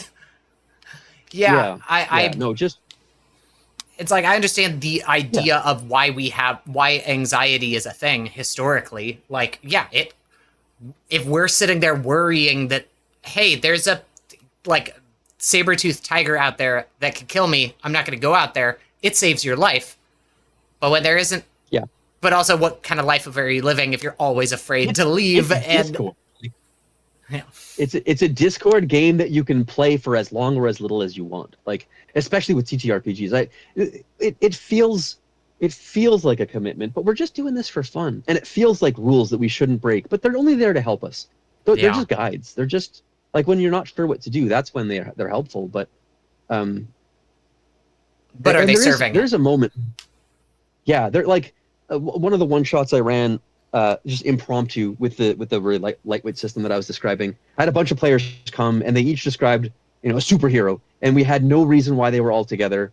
And then I was sitting there with their descriptions and their expectations on me to tell them where are we and what's happening. And I had nothing prepared because this was all improv. And I just thought about it for a few moments, and in those few moments, it was uncomfortable because I didn't know how I was going to solve that problem, and I was just quiet for a few minutes, and they were quiet for a few minutes, and then I said, "Well, hey, you're one character who's a ghost. What if you just died, and everyone's just standing around your body right now? Why are they there? Like, what?" And then one by one, they each had an idea. And then it was obvious that we were standing in some sort of like villain's laboratory that this person was being rescued from, and that one of the characters who was a prisoner, and they were rescuing them. And like, And then a story came out, and we played a one shot, and it was super fun. But in that moment, when I knew everyone was expecting me to tell them what I had planned, and I didn't have anything planned, I felt a kind of discomfort, but it didn't last. Yeah. And I could have ended it immediately by just saying, "Hey, I don't know, I didn't have planned this. Like, we're gonna pick a movie at random, or we're gonna like, you just go steal something. Just go steal something. There's so much stuff out there. You like, we don't have to be original to have fun playing a D&D combat. Yeah. Yeah. Some of my favorite art is fan art. You know, that's. Yeah, just like let's run the battle from 300. Let's run the final scene of The Matrix. Goonies one shot actually sounds fucking awesome. We know we all know how those scenes started, but as soon as we start running it, it's not going to end the same way. Yeah. But that's. So just start. Remember that. Just remember that. Bias towards action. Just try it. Just join the server. Just join the game. Just do it. Yeah, hell yeah. Well, I love that.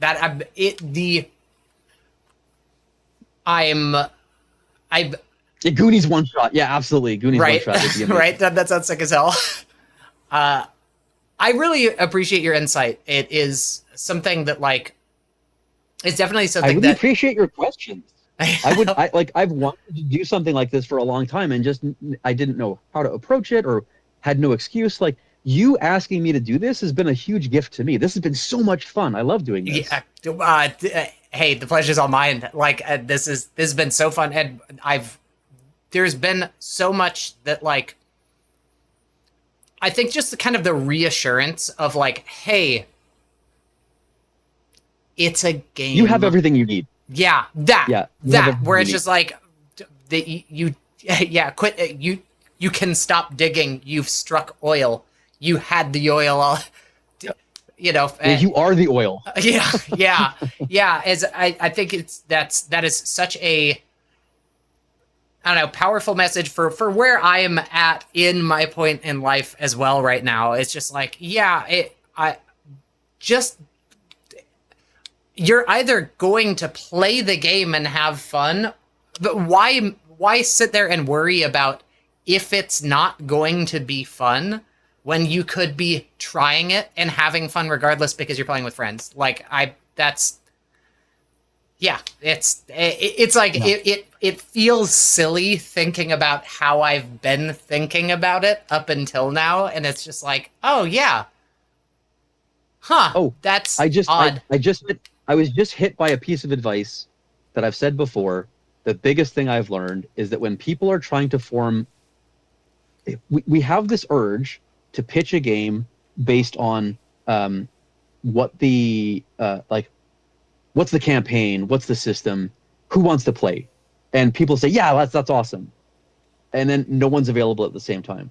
I really think what we have to be doing is figuring out who's available when. Like, do that first. Then figure out who the game master is, and hopefully there's at least a couple people who'd be willing to give it a shot, and then pick a system, and then pick a world. But like, figure out when first. Scheduling is the big bad evil guy. Yeah. Schedule first, and when someone can't make it, have a backup plan, and just always play. Just have a commitment that whoever's there, you're going to play something. Yeah, I think if it's a group of DMs, then you're golden because someone can run something. And if it's a bunch of players who've never DM'd before, there's enough lightweight systems out there that I'm sure you could, like, experiences on bikes. Most people can run that. And there's some much crunchier systems that are still very simple that don't have any like improv work in them. Anybody can run those. They're out there. Just I know. That bit right there. I think having that. So what is your typical backup plan, if I could ask? Like, it's usually there. You have other DMs that are there, and it's like, hey, you were saying that if you say you're going to run a thing, you're just going to run a thing regardless. I'm usually the backup plan, but I'm also in enough games that sometimes when a game's canceled, I'm like, I don't feel the urge. Like, I have enough games. I feel bad for the people who are only in one game and it runs once a month, and then someone can't make it, so they cancel it. Like, that breaks my heart every time. It's Those not the best feeling. Those are the people that I'm like, come over to my server. Like we'll play something. Someone will run one shot. Like even if you're not in a campaign, there's times to play. Yeah. That's if you want to play the game, play the game. If you want to play music, play music.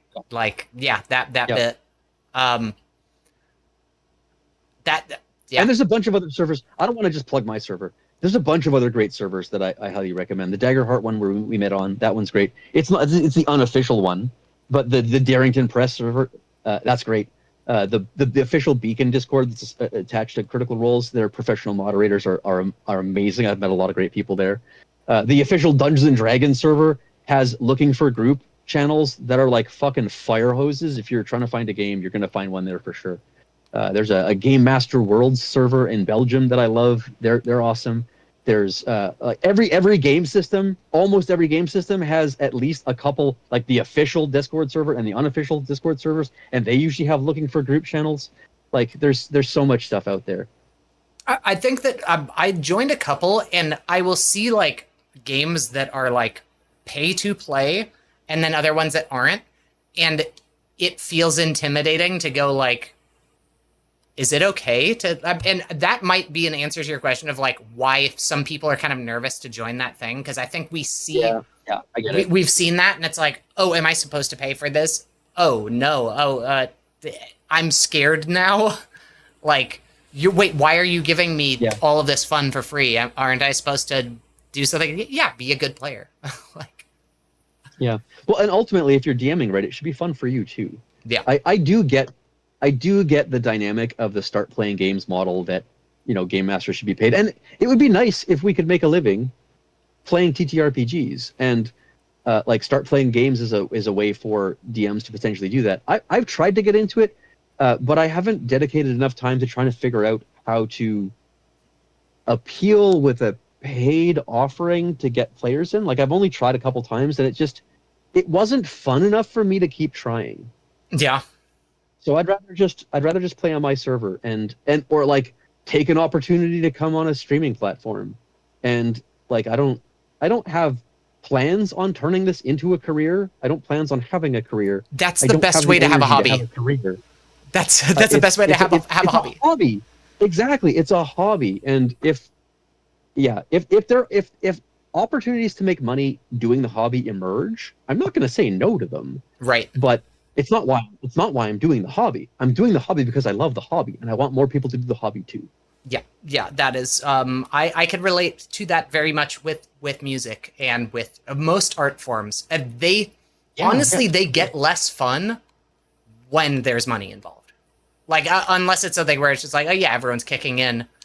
Yeah, buy a pizza once in a while for your DM. Like do that. Like buy a pizza for your group. That's great. Like that's how you pay. But it's just like, monetizing the things that you love, you turn it. Why do you want to turn that into work? And it's like, I also get, well, because normal work is a nightmare. So it would be kind of cool to do the fun thing for work, but it can be a thing where it's just like, when you try to turn your hobby into a job, you're at a very real risk of being the manager of other people doing your hobby. Wow, that's real. Holy shit. Yeah. Quote that on a t-shirt. I'm lucky that my server has turned me a little bit into a manager of people doing the hobby, but I actually like that part of it. I actually enjoy helping people get into games that I'm not even in. Well, and it also sounds from your explanation, you get to be a player now. You were a forever DM, and now it's like, well, now I get to play? Like, yeah. And I'm pretty full. Like, I don't have much more room. Like, people say, can we start a new campaign? I'm like, I don't know, maybe. Where the fuck am I going to do that in my schedule? But games always fall through. Clans always get canceled. Players always drop out. There's always turnover. So, like, I'm confident that there's always room to play more games. It's just a matter of, like, figuring it out. And there's a lot of players on the server who are looking for games, and when they find a game that a different DM is running that I'm not in, I'm excited. I'm excited. You get to play. You get to play. That rules. Yeah. Yeah, but they get to play. The fact, even Yeah, if I'm that's not what I'm saying. joining, Like you as this person separate from me, I love that you get to play. I want everyone to get to play because it's fun. Yeah. And we could all use a little bit of that in the world right now. Yeah.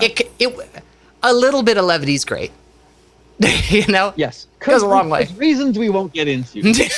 yeah. Nothing about a pedophile cabal. Nothing about a pedophile cabal. Nothing about a pedophile cabal. That's actually my favorite TTRPG system that has been yet to be released. Oof. Oof. Yeah. Yeah. Well, I guess that is that a good note to end? It's a terrible note to end on, and we should definitely end it there. But we should definitely come back and do more. Yes, I would love that. This has been an absolute blast. If people want to find your server, can I? Let's see. Oh wait, I can do a thing. I'm going to go ahead and I'm Maydragon. I'm Maydragon5 on Discord.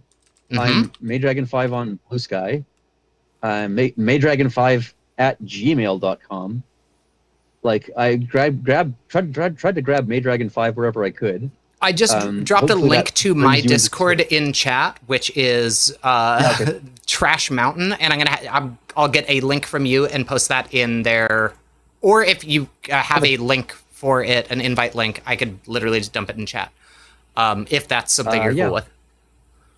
I will grab one right now.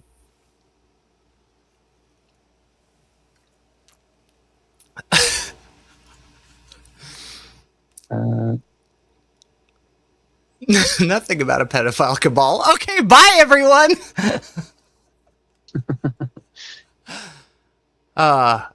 You know, it what a twist of an ending. Why is this not doing what I want it to? I will send it to you. Okay, yeah, cool. If you go to that and join Trash Mountain, I will make sure that it gets posted. Is Trash Mountain your Discord server? Yeah, I have like a stream Discord server. Nice. So if you end up going in there, I know that's kind of. I'll get into your Discord server and you get into mine, and then people will be able to find us. Love that. Perfect plan. Okay. I minimized everything. I hit that button in the bottom left-hand corner of Windows that does the thing. And next time or the time after that, we'll actually play Daggerhear. Yeah, I would. I very much look forward to it. All right, everyone. Thank you so much for being here and sticking around for the stream. To all of the new people who came in from his server, thank you for coming and hanging out and being here for the chat. Again, thank you so much for being here and for responding to me in Discord today. Yeah. To the rest of you, have a lovely evening, afternoon, and night, and the rest of your life. And can't wait to see you in Discord. Okay, bye!